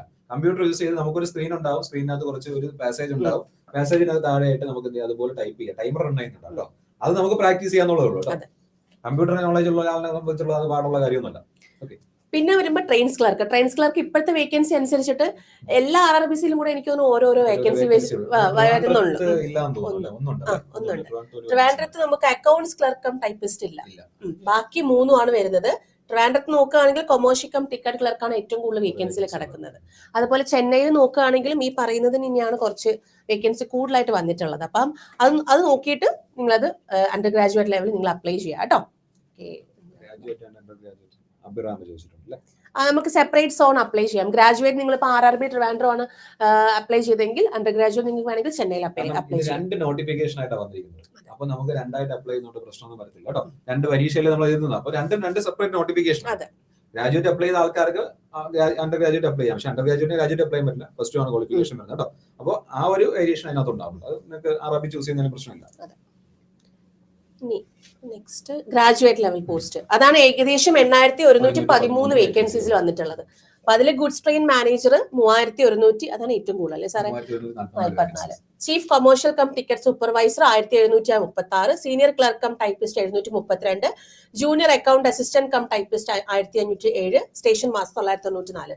ഇതിൽ റിസ്ക് എടുക്കാനുള്ള 2 പോസ്റ്റുകളാണ്. ഒന്ന് സ്റ്റേഷൻ മാസ്റ്ററും ഗുഡ്സ് ട്രെയിൻ മാനേജറും. റിസ്ക് എന്ന് പറഞ്ഞാൽ വേറെ റിസ്ക് ഒന്നും അല്ല, നമുക്ക് റെസ്പോൺസിബിലിറ്റീസ് കൂടുതലാണ്, അത്രേ ഉള്ളൂ റിസ്ക്. ബാക്കി സുഖമുള്ള പരിപാടികളാണ് ഈ 3 പോസ്റ്റ് എന്ന് പറയുന്നത്. ഏറ്റവും നല്ല പോസ്റ്റ് എന്ന് പറഞ്ഞാൽ chief commercial cum ticket supervisor എന്ന പോസ്റ്റ് ആണ്. അതെ, അപ്പൊ ഇത്രയുമാണ്. പിന്നെ ഗുഡ് സ്ട്രെയിൻ മാനേജർ നമ്മൾ നേരത്തെ പറഞ്ഞ പോലെ തന്നെയാണ്. Good strain manager station master വെച്ചിട്ട് ഈ കുഞ്ഞുങ്ങൾ ചോദിക്കുന്നുണ്ടായിരുന്നു, ലേഡീസിന് അപ്ലൈ ചെയ്യാൻ പറ്റിയ പോസ്റ്റാണ് സാർ, ഞങ്ങളെ കൊണ്ട് പറ്റുമെന്നൊക്കെ ചോദിക്കുന്നുണ്ടായിരുന്നു. എന്തുകൊണ്ട് പറ്റുന്നില്ല? തീർച്ചയായിട്ടും പറ്റും. പിന്നെ ഗുഡ് സ്ട്രെയിൻ മാനേജർ റിസ്ക് അല്ല, അതൊരു എന്താ പറയാ, ട്രാവലിംഗ്, കംപ്ലീറ്റ് ട്രാവലിംഗ്. അപ്പൊ ആ ഒരു രീതിക്കുള്ള ഒരു പ്രശ്നങ്ങൾ അവിടെ ഉണ്ടാവും. നമ്മൾ പിന്നെ ഒരു ഫോഴ്സിലൊക്കെ അപ്ലൈ ചെയ്യുമ്പോൾ ലേഡീസ് ഉണ്ട്, അപ്പൊ പിന്നെ ഒരു പ്രശ്നം വരുന്നില്ല. ഫോഴ്സിൽ അപ്ലൈ ചെയ്യാൻ പറ്റുന്നുണ്ട്, ഫോഴ്സിന് ആ ഒരു ആറ്റിറ്റ്യൂഡ് ഉള്ള ആൾക്കാരാണെങ്കിൽ ഒരു പ്രശ്നം വരുന്നില്ല. ഇനിയിപ്പോ നമുക്ക് പേടിയാണ്, അതിൽ പലരും പറയുന്നുണ്ട് അവിടെ റിസ്ക് ഉണ്ട്, വെള്ളമില്ല, ലൈറ്റ് ഇല്ല, അപ്പൊ അങ്ങനെയൊക്കെയുള്ള പ്രശ്നങ്ങളുണ്ട്, സുരക്ഷാ പ്രശ്നങ്ങളുണ്ട്. നിങ്ങൾ എന്തിനാ അതിന് അപ്ലൈ ചെയ്യുന്നത്? ബാക്കി 5 പോസ്റ്റ് വേറെ കിടക്കയില്ലേ? എല്ലാ സ്റ്റേഷൻ മാസ്റ്ററും ജൂനിയർ അക്കൗണ്ട് അസിസ്റ്റന്റ് കം ടൈപ്പിസ്റ്റും സീനിയർ ക്ലർക്ക് ടൈപ്പിസ്റ്റും സംഭവങ്ങളുണ്ടല്ലോ. മറ്റേതൊക്കെ ഒഴിവാക്കിയിരിക്കുക. നമ്മൾ എന്ത് ചെയ്യുക, ഈ പോസ്റ്റിലേക്ക് നോക്കുക. ഓക്കെ, അതിനെക്കാട്ടി നല്ല പോസ്റ്റ് ആണെല്ലാം. ഇതെന്ന് പറയുമ്പോൾ ആ ടിക്കറ്റ് റിസർവേഷൻ കൗണ്ടറിലൊക്കെ കിട്ടുകയാണെന്നുണ്ടെങ്കിൽ രക്ഷപ്പെട്ടില്ലേ? അതിന്റെ ഡീറ്റെയിൽസ് എല്ലാം നമ്മൾ വീഡിയോ ചെയ്തിട്ടുണ്ട് കേട്ടോ, നിങ്ങൾ നോക്കിയാൽ മതി. അതിനകത്ത് എന്തൊക്കെയാണ് അതിന്റെ അലവൻസ്, സാലറി, ആ കാര്യങ്ങളെല്ലാം പറഞ്ഞിട്ടുണ്ട് കേട്ടോ. ഇനി ഏജ്. പിന്നെ അടുത്ത് എല്ലാവരുടെയും പ്രധാനപ്പെട്ട ഡൗട്ടാണ് ഏജ് അല്ലേ. ഏജ് റിലാക്സേഷൻ ഉണ്ട്. ഓക്കെ, അത് മാത്രമല്ല, ഞാനിപ്പോൾ 1989 മാസത്തിൽ ജയിച്ച ആളാണ്. അപ്പൊ എനിക്ക് ഇതിനെ അപ്ലൈ ചെയ്യാൻ പറ്റുമോ എന്നാണ് ചോദിച്ചിരിക്കുന്നത്. അപ്പോൾ കഴിഞ്ഞ വീക്കിൽ എന്തോ ഞാൻ ക്ലാസ് എടുത്തുകൊണ്ടിരുന്നപ്പോൾ ഒരു കുട്ടി ഒന്ന് ചോദിച്ചതാണ്, നമ്മുടെ ഈ ഒരു നോട്ടിഫിക്കേഷൻ വന്നു, ഈ ഒരു ഏജ് ലിമിറ്റ് ഉണ്ട്. അപ്പോൾ അദ്ദേഹത്തിന് ഈ മാസം, അതായത് ഈ വർഷം 36 വയസ്സ് കഴിഞ്ഞു. ഇപ്പോ അതായത് ഫെബ്രുവരിയിൽ നിന്ന് 36 വയസ്സ് കഴിഞ്ഞിട്ടുണ്ട്. പുള്ളിക്കാരന് അപ്ലൈ ചെയ്യാൻ പറ്റുമോ എന്നാണ് ചോദിച്ചിരിക്കുന്നത്. അപ്പൊ നമുക്കത് എന്തായിരിക്കും പറയാൻ പറ്റുക? ഇപ്പൊ ഇതിനകത്ത് UR ആണോ കാറ്റഗറി? അതെ, UR ആണെങ്കിൽ 2/1/1989 ആണ് അവര് പറഞ്ഞിരിക്കുന്നത്. അതുപോലെ 1/1/2007. എല്ലാ കമ്മ്യൂണിറ്റി ലോവർ ലിമിറ്റ് അതല്ലേ? ഓക്കെ, അപ്പം അപ്പർ ലിമിറ്റ് ലോവർ ലിമിറ്റ് തന്നിട്ടുണ്ട്. അപ്പൊ നിങ്ങൾക്ക് ഡൗട്ട് ഉണ്ടെന്നുണ്ടെങ്കിൽ നിങ്ങൾ എന്താ ചെയ്യണമെന്ന് വെച്ചാൽ, ആപ്ലിക്കേഷൻ കൊടുക്കുന്ന സമയത്ത് നമ്മൾ ഈ പറയുന്ന നമ്മുടെ date of birth, create account കൊടുക്കുന്ന സമയത്ത് നമുക്ക് ഡേറ്റ് ഓഫ് ബർത്ത് കൊടുക്കുമല്ലോ, അപ്പൊ താഴെ ഇങ്ങനെ എഴുതി കാണിക്കും യു ആർ നോട്ട് എലിജിബിൾ എന്ന് എന്തായാലും എഴുതി കാണിക്കും. പക്ഷെ നമ്മൾ ഈ ഒരു പ്രകാരമാണ് നോക്കേണ്ടത്. 2/1/1989 ആണ് അപ്പർ ലിമിറ്റ് വരുന്നത്. ഇപ്പൊ ഇതില് 1/1 ആയാലോ സാറേ?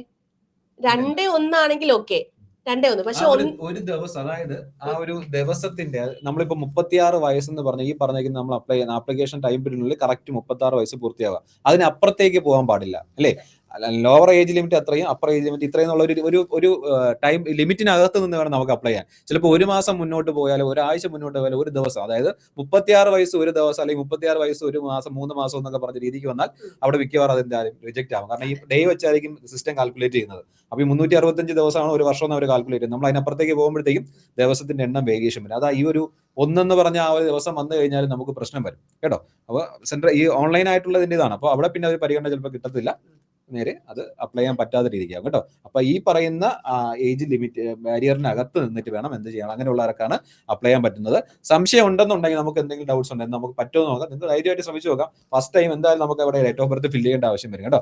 ആ രജിസ്ട്രേഷൻ വേണ്ട, ആ ഒരു ഇതിനകത്ത് നമുക്ക് കൊടുക്കുമ്പോൾ തന്നെ നമുക്ക് ഡേറ്റ് ഓഫ് ബർത്ത് കൊടുക്കണമല്ലോ. അപ്പൊ നിങ്ങളൊന്ന് ചെയ്ത് നോക്കുമ്പോൾ അറിയാൻ പറ്റുമല്ലോ. നമുക്ക് താഴെ അവർ സ്പെസിഫൈ ചെയ്തതിന് അവർ പറയും നോട്ട് എലിജിബിൾ എന്നുള്ള, അല്ലെങ്കിൽ എലിജിബിൾ എന്നുള്ള കാര്യം പറയും. ഓക്കെ, അതൊന്ന് നോക്കിയാൽ മതി. ഓക്കെ, അത് 36 വയസ്സ് വരെയാണ് റിലാക്സേഷൻ. അതായത് നോർമലി 18 to 33 ആയിരുന്നു നമ്മുടെ ഗ്രാജുവേറ്റ് ലെവലിൽ വരുന്നത്. പക്ഷേ ഈ കൊറോണയുടെ ഈ 5 വർഷത്തെ ഗ്യാപ്പ് ഒന്നുമില്ല, ആ ഒരു ഏജ് റിലാക്സേഷൻ ആണ് 36 വരെ എന്നുള്ളത് പറഞ്ഞിട്ടുള്ളത് കേട്ടോ. അതിൽ UR EWSനാണെങ്കിൽ 3 വർഷത്തെ റിലാക്സേഷൻ വന്നിട്ടുള്ളത്. ഓരോന്നിനും കൂട്ടിയിട്ടുണ്ട്. ഇവർക്ക് വരുമ്പോഴത്തേക്കും 3 വർഷമുണ്ട്, SC STക്ക് 5 വർഷമുണ്ട്, പിന്നെ നമ്മുടെ എക്സ് സർവീസ്മെനും. അതെ, ഇത് കൊറോണ റിലാക്സേഷൻ 3 വർഷം കൂടാതെ നോർമലായിട്ട് അവരുടെ റിസർവേഷനിൽ വരുന്ന OBCക്ക് 3 വർഷവും SC STക്ക് 5 വർഷമാണ് യൂഷ്വൽ ഏജ് റിലാക്സേഷൻ വരുന്നത് കേട്ടോ. അതും കൂടെ ശ്രദ്ധിച്ചേക്കുക. അപ്പോൾ അടുത്തവരുടെ സംശയം, ഇത് അണ്ടർ ഗ്രാജുവേറ്റ് ലെവലിലും അത് തന്നെയാണ്. 2/1/1992. ഇത് 18 to 33 പറയുന്നത്. നോർമലി അത് 18 to 30 ആണ്. 3 വർഷം ആ കൊറോണയുടെ ഇതിന് വേണ്ടിയിട്ട് അവർ എന്ത് ചെയ്യണം, ഏജ് റിലാക്സേഷൻ തന്നതാണ്. അപ്പോൾ 2/1/1992 തൊട്ട് അപ്പർ ഏജ് ലിമിറ്റ് വരുമ്പോഴത്തേക്ക് 1/1/2007 ആണ് കേട്ടോ.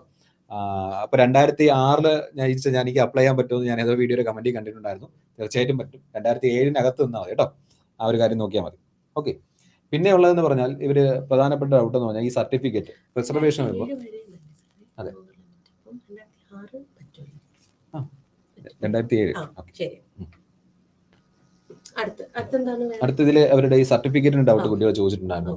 ഏതൊക്കെ സർട്ടിഫിക്കറ്റ്, അത് എവിടെ നിന്നാണ് കിട്ടുന്നത്, അതിന്റെ വാലിഡിറ്റി, അങ്ങനെയുള്ള കാര്യങ്ങളൊക്കെ ചോദിച്ചിട്ടുണ്ടായിരുന്നു അല്ലെ. നമ്മൾ അതിന്റെ എല്ലാം ഡീറ്റെയിൽ ആയിട്ട് വീഡിയോ ചെയ്തിട്ടുണ്ട്. EWS സർട്ടിഫിക്കറ്റിന്റെ ആയാലും NCL, നമ്മുടെ OBCയുടെ NCL പോകുന്നുണ്ട്. അതെ, ഓക്കെ. അപ്പോൾ ഇതെല്ലാം ശ്രദ്ധിക്കേണ്ട കാര്യം. ഇതിന്റെ എല്ലാ ഫോർമാറ്റ് നമ്മുടെ നോട്ടിഫിക്കേഷന്റെ കൂടെ കൊടുത്തിട്ടുണ്ട്. തന്നിട്ടുണ്ട്. എന്ത് സർട്ടിഫിക്കറ്റ് നമ്മൾ പ്രൊവൈഡ് ചെയ്യുന്ന അതിന്റെ ഫോർമാറ്റ് ഉണ്ട്. അത് എടുത്തുകൊണ്ട് നിങ്ങൾ എന്ത് ചെയ്യുക, തഹസിൽദാർ ഓഫീസിലാണ് പോകേണ്ടത്. നമുക്ക് ഈ സർട്ടിഫിക്കറ്റ് എല്ലാം കിട്ടും. EWS ആയാലും കമ്മ്യൂണിറ്റി സർട്ടിഫിക്കറ്റ് ആയാലും താലൂക്ക് ഓഫീസിലാണ് നമുക്ക് പോകേണ്ടത് കേട്ടോ. താലൂക്ക് ഓഫീസിൽ പോയി നമ്മളത് അപ്ലൈ ചെയ്യുക. അപ്പോൾ ഞാൻ ഈ ആപ്ലിക്കേഷൻ വരുന്നതിന് തൊട്ട് മുന്നേ ഒരു 10 ദിവസം മുന്നേ ഞാനൊരു വീഡിയോ ചെയ്തിട്ടുണ്ട് ഏതൊക്കെ ഡോക്യുമെന്റ്സ് വേണമെന്നുള്ളത്. അപ്പോൾ അത് നേരത്തെ റെഡിയാക്കി വെക്കാൻ വേണ്ടിയിട്ടാണ് അത് ചെയ്തത്. അതുപോലെ ഈ SSLC സർട്ടിഫിക്കറ്റിന്റെ കാര്യം പറഞ്ഞല്ലോ, ഈ SSLC സർട്ടിഫിക്കറ്റിന്റെ അകത്തുള്ള ഡേറ്റ എന്താണോ അത് തന്നെ നമ്മൾ അതിനകത്ത് എൻ്റർ ചെയ്യാൻ ശ്രമിക്കുക. SSLC സർട്ടിഫിക്കറ്റിന്റെ ഡേറ്റയാണ് അതിനകത്ത് എൻ്റർ ചെയ്യേണ്ടത്. കാരണം എന്ന് പറഞ്ഞാൽ ഇപ്പോൾ നമ്മൾ ഈ അപ്ലൈ ചെയ്യുന്ന സമയത്ത് ഗ്രാജുവേറ്റിന്റെ കാര്യം തന്നെ എടുക്കാം. 14 തൊട്ട് അടുത്ത മാസം 13 തീയതി വരെയാണ്. ഈ അപ്ലൈ ചെയ്യുന്ന സമയത്ത് നമുക്ക് നമ്മുടെ സർട്ടിഫിക്കറ്റിൽ കറക്ഷൻ ഉണ്ട്. പക്ഷെ നമുക്ക് കറക്റ്റ് ഡേറ്റയാണ് എൻ്റർ ചെയ്ത് കൊടുക്കേണ്ടത്. അപ്പോൾ നിങ്ങൾ എന്ത് ചെയ്യുക, എന്താണോ ശരിയായ ഡേറ്റ ആ ഡേറ്റ എൻ്റർ ചെയ്യുക. ഡോക്യുമെന്റ് വെരിഫിക്കേഷൻ സമയത്ത് മതിയാവും നമ്മൾ ഒറിജിനൽ പ്രൊഡ്യൂസ് ചെയ്യുന്നത്. അത് CBT 1ഉം CBT 2ഉം അതുപോലെ മെഡിക്കലും ഒക്കെ കഴിഞ്ഞിട്ടാണ് DVയിലേക്ക് പോകുന്നത്. ആ സമയത്ത് നമ്മളത് പ്രൊഡ്യൂസ് ചെയ്താൽ മതിയാവും. ഇത്രയും ടൈം സ്പാൻ നമുക്കുണ്ട്. ഇതിനിടയ്ക്ക് നിങ്ങൾ ആ കറക്ഷൻ ചെയ്യിപ്പിച്ചാൽ മതി. SSLC സർട്ടിഫിക്കറ്റ് ചെയ്യുന്നത് നമ്മുടെ പരീക്ഷാ ഭവനിലാണ് സാധാരണയായിട്ട് കറക്ഷൻ ചെയ്യുന്നത് കേട്ടോ. അവിടെ നമ്മുടെ പരീക്ഷാ ഭവൻ വരുമ്പോഴത്തേക്കും അതിന്റെ ഓഫീസ് ഇവിടെ ട്രിവാൻഡ്രത്തെ ഓഫീസ് പൂജപ്പുരയാണ്. അപ്പോൾ അവിടെ നോക്കുക, അവിടെ നിന്ന് അന്വേഷിച്ച് നോക്കുക, അല്ലെങ്കിൽ അവരുടെ വെബ്സൈറ്റിൽ അത് നോക്കുക. ആ കറക്ഷൻസ് എന്തെങ്കിലും ഉണ്ടെങ്കിൽ അങ്ങനെ. ഇനി ഇല്ല, നമുക്കത് കറക്ഷൻ മാറ്റാൻ പറ്റത്തില്ല എന്ന് ഉറപ്പുള്ള ആൾക്കാർ എന്ത് ചെയ്യുക, എന്താണോ നിങ്ങളുടെ നിലവിലെ സർട്ടിഫിക്കറ്റ് കിടക്കുന്നത് അതേ ഡേറ്റ വെച്ചിട്ട് അപ്ലൈ ചെയ്യാം കേട്ടോ. അവിടെ ഒരു വേരിയേഷൻ വരാൻ പാടില്ല. അത് പ്രത്യേകിച്ചും റെയിൽവേ പറയുന്നുണ്ട്, ആ വേരിയേഷൻ വരാൻ പാടില്ല എന്നുള്ളത്. ഇത് പോസ്റ്റിന്റെ കാര്യം, ക്വാളിഫിക്കേഷൻ ആണ് പറഞ്ഞത്. അപ്പോൾ ഇനി ഡിഗ്രി ഉള്ള ആൾക്കാർക്ക് അപ്ലൈ ചെയ്യാൻ പറ്റും. പിന്നെ ആ സ്കിൽ ടെസ്റ്റ് വരുന്ന പോസ്റ്റുകൾക്ക് ഒരു ടൈപ്പിംഗ് പ്രൊഫഷൻസി മാത്രമേ ഉള്ളൂ. ഡിഗ്രി സർട്ടിഫിക്കറ്റ് ഇതാണ് പാസ് ഔട്ട് ആണ്, പക്ഷേ ഇതൊന്നും സർട്ടിഫിക്കറ്റ് കിട്ടിയിട്ടില്ല. ഫൈനൽ ഇയർ സ്റ്റുഡൻസിന് അപ്ലൈ ചെയ്യാൻ പറ്റും എന്നുള്ളതായിരുന്നു അടുത്ത ഡൗട്ട് കേട്ടോ. അപ്പോൾ ഫൈനൽ ഇയർ സ്റ്റുഡൻസിന് അപ്ലൈ ചെയ്യാൻ പറ്റത്തില്ല. ആദ്യമേ ഇതൊക്കെ പറയാം. കാരണം എന്ന് പറഞ്ഞാൽ നമ്മൾ ഈ പറയുന്ന ആപ്ലിക്കേഷൻ ടൈപ്പിനുള്ളിൽ നമ്മൾ പാസ്സായിരിക്കണം. പാസ്സാകുമ്പോൾ നമുക്ക് എന്ത് ചെയ്യാൻ പറ്റും, അത് അപ്ലൈ ചെയ്യാൻ പറ്റും. പിന്നെ ഉള്ളതെന്ന് പറഞ്ഞാൽ ഞങ്ങൾ പാസ്സായി സാറേ, സർട്ടിഫിക്കറ്റ് കയ്യിൽ വാങ്ങിച്ചിട്ടില്ല, പ്രൊവിഷണൽ സർട്ടിഫിക്കറ്റ് ഉള്ള ആൾക്കാർക്ക് അപ്ലൈ ചെയ്യാൻ പറ്റും എന്നുള്ളത്. പ്രൊഫഷണൽ സർട്ടിഫിക്കറ്റ് വെച്ച് അവർക്ക് അപ്ലൈ ചെയ്യാൻ അംഗീകരിക്കുന്നതാണ്. കാരണം അതിനകത്ത് ആ സർട്ടിഫിക്കറ്റിന്റെ ഇതുണ്ട്, നമ്മൾ പാസ് ഔട്ട് ആയിട്ടുള്ള ഡേറ്റും ഇയറും അതിനകത്ത് കാണുന്നുണ്ടാവും കേട്ടോ. അപ്പോൾ അതിന്റെ ഡേറ്റ വെച്ച് നമുക്ക് എന്ത് ചെയ്യാൻ പറ്റും. അതുകൊണ്ട് പ്രൊഫഷണൽ സർട്ടിഫിക്കറ്റ് പ്രശ്നമില്ല. അപ്പോൾ സർട്ടിഫിക്കറ്റ് പക്ഷേ നമ്മൾ പാസ്സായിരിക്കണം. ഈ പറയുന്ന 13/10/2024 മുന്നേ നമ്മൾ എന്തായാലും പാസ് ഔട്ട് ആയിരിക്കണം എന്നുള്ളതാണ് അവിടുത്തെ ഇത്. കാരണം രജിസ്ട്രേഷൻ സമയത്ത് നമുക്ക് ഇതിന്റെ ഡീറ്റെയിൽസ് എൻ്റർ ചെയ്യാനുണ്ട് അല്ലേ. ഇതിന്റെ കോപ്പി അപ്ലോഡ് ചെയ്യേണ്ട ആവശ്യം വരുന്നില്ല. അത് DV സമയത്ത് സബ്മിറ്റ് ചെയ്താൽ മതി. പക്ഷേ ഇതിന്റെ സർട്ടിഫിക്കറ്റ് നമ്പറും അതുപോലെ പാസ് ഇയറും മന്തും നമുക്ക് എന്ത് ചെയ്യേണ്ടി വരുന്നുണ്ട്, അതിനകത്ത് കൊടുക്കേണ്ടതുണ്ട് കേട്ടോ. പിന്നെ ഒന്ന്, രണ്ടാമത്തെ വട്ടമാണ് ഡിഗ്രി പാസ്സായ. എന്തായാലും നിങ്ങൾ ഡിഗ്രി പാസ്സായിട്ടുണ്ടല്ലോ, ഇനി ഡിഗ്രി ആണല്ലോ അപ്ലൈ ചെയ്യാവുന്നതാണ്. പിന്നെ പാരാമെഡിക്കൽ കോഴ്സസ് എടുത്തവർക്ക് ഇത് ചെയ്യാൻ പറ്റുന്നുണ്ട്. ഇനി ഡിഗ്രി ആണ്. ഓക്കെ, അതിനിപ്പം നിങ്ങൾ നഴ്സിംഗ് ആണ് പഠിച്ചത്, അല്ലെങ്കിൽ ഇപ്പം നിങ്ങൾ MBBS ആണ് പഠിച്ചത്, അങ്ങനത്തെ ഒന്നുമില്ല. ഏത് ഡിഗ്രിക്കാർക്കും അപ്ലൈ ചെയ്യാം. അത് മാത്രമല്ല, ഡിസ്റ്റന്റ് എഡ്യൂക്കേഷൻ അംഗീകരിക്കും എന്നുള്ള ചോദ്യം ചോദിച്ചിട്ടുണ്ടായിരുന്നു. ഉറപ്പായിട്ടും അംഗീകരിക്കും. IGNOU പോലെയുള്ള അതായത് ഇപ്പം ഒരു സർക്കാർ സ്ഥാപനങ്ങൾ അംഗീകരിച്ചിട്ടുള്ള ഏതൊരു സ്ഥാപനത്തിൽ നിന്ന്, ഇപ്പം ഭാരതീയ യൂണിവേഴ്സിറ്റി ആയാലും അതെല്ലാം അംഗീകാരമുള്ളതാണ് കേട്ടോ. അപ്പോൾ അങ്ങനെയുള്ള സ്ഥലത്തു നിന്നെല്ലാം എന്താണ് അത് നമുക്ക് ഒരു ഡിഗ്രി കിട്ടിയാൽ മതി, പ്രശ്നമില്ല. ഡിസ്റ്റന്റ് എഡ്യൂക്കേഷൻ ആയാലും കുഴപ്പമില്ല, നമുക്കത് ചെയ്യാൻ പറ്റും. ഓക്കെ, അത് പ്രത്യേകിച്ച് അതിനെക്കുറിച്ചൊന്നും ഒരു ഡേറ്റ റെയിൽവേ പറഞ്ഞിട്ടില്ല. പിന്നെ ഉള്ളതെന്ന് പറഞ്ഞാൽ അടുത്തൊരു ഡൗട്ട് നമുക്ക് വന്നത് ഡിപ്ലോമയുണ്ട്. ഡിപ്ലോമയുള്ള ആൾക്കാർക്ക്, ഡിപ്ലോമ ഇൻ ഇലക്ട്രിക്കലാണ്, ഡിപ്ലോമയ്ക്കുള്ള ആൾക്കാർക്ക് അപ്ലൈ ചെയ്യാൻ പറ്റുമോ എന്നുള്ളതാണ് ചോദിച്ചിരിക്കുന്നത്. നിങ്ങൾക്ക് അണ്ടർ ഗ്രാജുവേറ്റ് ലെവൽ ഉറപ്പായിട്ട് അപ്ലൈ ചെയ്യാം. കാരണം നിങ്ങൾ +2 പാസ്സായാലും നിങ്ങൾക്ക് ഡിപ്ലോമയിലോട്ട് പോകാൻ പറ്റത്തുള്ളൂ അല്ലേ. അപ്പോൾ ആ ഒരു ലെവലിലേക്ക് നമുക്ക്, പിന്നെ +2 പാസ്സാണ് കേട്ടോ. SSLC ആണ് ഉള്ളതെന്നുണ്ടെങ്കിൽ നമുക്ക് എന്ത് ചെയ്യാൻ പറ്റത്തില്ല, അപ്ലൈ ചെയ്യാൻ പറ്റത്തില്ല. +2 വിത്ത് 50% ആണ്. അത് അടുത്തൊരു ചോദ്യം വരുന്നു. എന്തായിരുന്നു ഒരു മാർക്കിംഗ് ബാരിയർ അവിടെ ഉണ്ടോ എന്ന് ചോദിച്ചത്. ഗ്രാജുവേറ്റ് ലെവലിന് ഒരു മാർക്കിംഗ് ബാരിയർ അവിടെ പറഞ്ഞിട്ടില്ല. ഇനി ഡിഗ്രി എന്നേ പറഞ്ഞിട്ടുള്ളൂ, ജസ്റ്റ് ക്വാളിഫൈ ചെയ്യുക. പക്ഷേ +2 ലെവലിന് അവർ എടുത്ത് പറഞ്ഞിട്ടുണ്ട് +2 വിത്ത് 50% മാർക്ക് എന്ന് പറഞ്ഞാൽ പറഞ്ഞിട്ടുണ്ട്. നോട്ടിഫിക്കേഷൻ അതിന്റെ ഡീറ്റെയിൽസ് ഇത് അതിന്റെ പോസ്റ്റ് പാരാമീറ്റേഴ്സ് ആണ്. ഇതിൽ കണ്ടോ, ഇത് നോട്ടിഫിക്കേഷൻ ഓരോ പോസ്റ്റിന്റെ പാരാമീറ്റേഴ്സ് വ്യക്തമായിട്ട് തന്നിട്ടുണ്ട്. 50% മാർക്ക് എന്ന് പറഞ്ഞിട്ടുണ്ട്. 50 നോട്ട് ലെസ് ദാൻ 50% മാർക്ക് എന്ന് പറഞ്ഞിട്ടുണ്ട് കേട്ടോ. അത് അണ്ടർ ഗ്രാജുവേറ്റിന് മാത്രമേ ആ ഒരു ഇത് വന്നിട്ടുള്ളൂ. ഓക്കെ, ഇനി ഇത് റിലേറ്റ് ചെയ്ത് എന്തെങ്കിലും ഡൗട്ട് ഉണ്ടോ?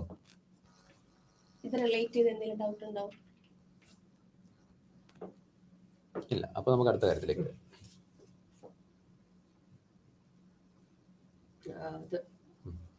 ഫീസ്.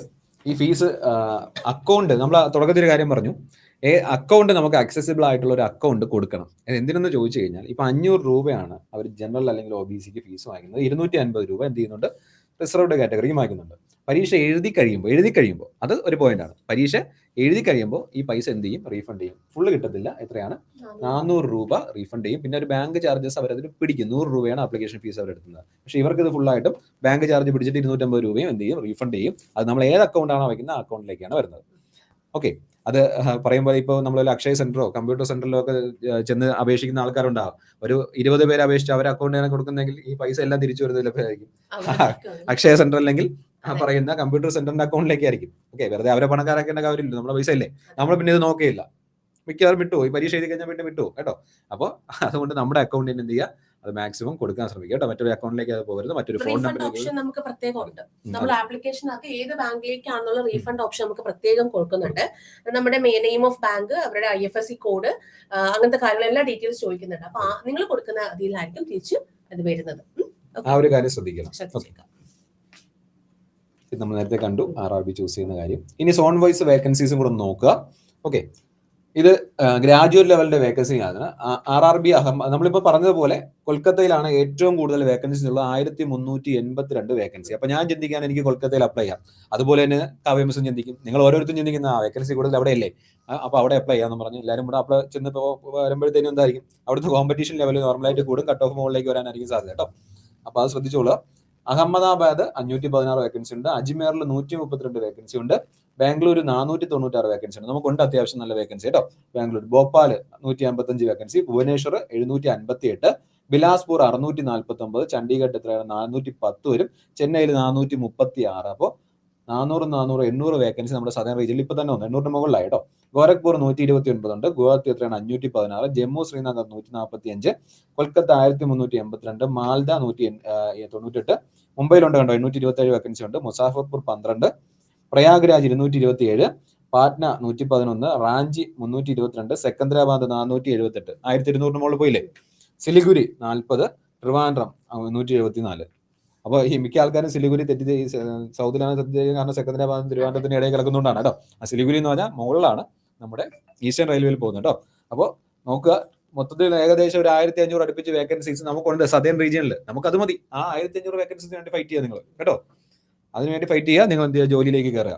ഓക്കെ, ഇനി അണ്ടർ ഗ്രാജുവേറ്റിലേക്ക് വരുമ്പോഴത്തേനും അഹമ്മദാബാദിൽ 210 വേക്കൻസിയും, അജ്മീറിൽ 71 വേക്കൻസിയും, ബാംഗ്ലൂരിൽ 60 വേക്കൻസിയും, ഭോപ്പാൽ 58 വേക്കൻസിയും, ഭുവനേശ്വറിൽ 56 വേക്കൻസിയും, ബിലാസ്പൂർ 182 വേക്കൻസിയും, ചണ്ഡീഗഡ് 247, ചെന്നൈ 194 ഉണ്ട്. അതുപോലെ ഗോരഖ്പൂർ 120 ഉണ്ട്. ഗുവാഹത്തി 175 ഉണ്ട്. ജമ്മു ശ്രീനഗർ 147 ഉണ്ട്. കൊൽക്കത്ത 452 ഉണ്ട്. മാൽദ 12. മുംബൈയിൽ 699 വേക്കൻസി എവിടെയുണ്ട് മുംബൈയിൽ. അതുപോലെ മുസാഫർപൂർ 68 വരും. പാറ്റ്ന 16. പ്രയാഗ്രാജ് 389. റാഞ്ചി 76. സെക്കന്ദരാബാദ് 89. സിലിഗുരി 42. തിരുവനന്തപുരം 112. അപ്പോൾ അണ്ടർ ഗ്രാജുവേറ്റ് ലെവലിന്റെ വേക്കൻസി കുറവില്ലേ സാറേ, നമ്മൾ സദേൺ റീജിയൻ നോക്കുമ്പോഴൊന്നും നിങ്ങൾ ചിന്തിച്ചുകൊണ്ടിരുന്നാൽ വേക്കൻസി കൂടും. വേക്കൻസി ഇനി ഇൻക്രീസ് ആവും കേട്ടോ. അപ്പോൾ അതുകൊണ്ട് ആ ഒരു ടെൻഷൻ വേണ്ട. ഓക്കെ, പിന്നെ ഇത് മിക്ക ആൾക്കാരും നോക്കാതെ വിട്ടുപോകുന്ന നോട്ടിഫിക്കേഷനിലെ വളരെ പ്രധാനപ്പെട്ട ഒരു ഭാഗമാണ്. നോട്ടിഫിക്കേഷൻസിലെ ഏജ് ലിമിറ്റ്, നമ്മൾ നോക്കുന്ന ഏജ് ലിമിറ്റ്, ക്വാളിഫിക്കേഷൻ, വേക്കൻസി, അങ്ങനെയുള്ള ഡീറ്റെയിൽസ് മാത്രം നോക്കും. ഇമ്പോർട്ടൻറ്റ് ആൻഡ് ജനറൽ ഇൻസ്ട്രക്ഷൻസ് എന്നും പറഞ്ഞ് റെയിൽവേ കുറച്ച് കാര്യങ്ങൾ തന്നിട്ടുണ്ട്. ഒരു 8-10 പോയിന്റ്സ് തന്നിട്ടുണ്ട് കേട്ടോ. ആ പോയിന്റ്സ് ആണ് നമ്മളിപ്പോൾ ചോദിക്കുന്ന പല ഡൗട്ടുകൾക്കും ഉത്തരവായിട്ട് കിട്ടുന്നത്. അവർ വ്യക്തമായിട്ട് എല്ലാ കാര്യങ്ങളും നോട്ടിഫിക്കേഷൻസിൽ പറഞ്ഞിട്ടുണ്ട്.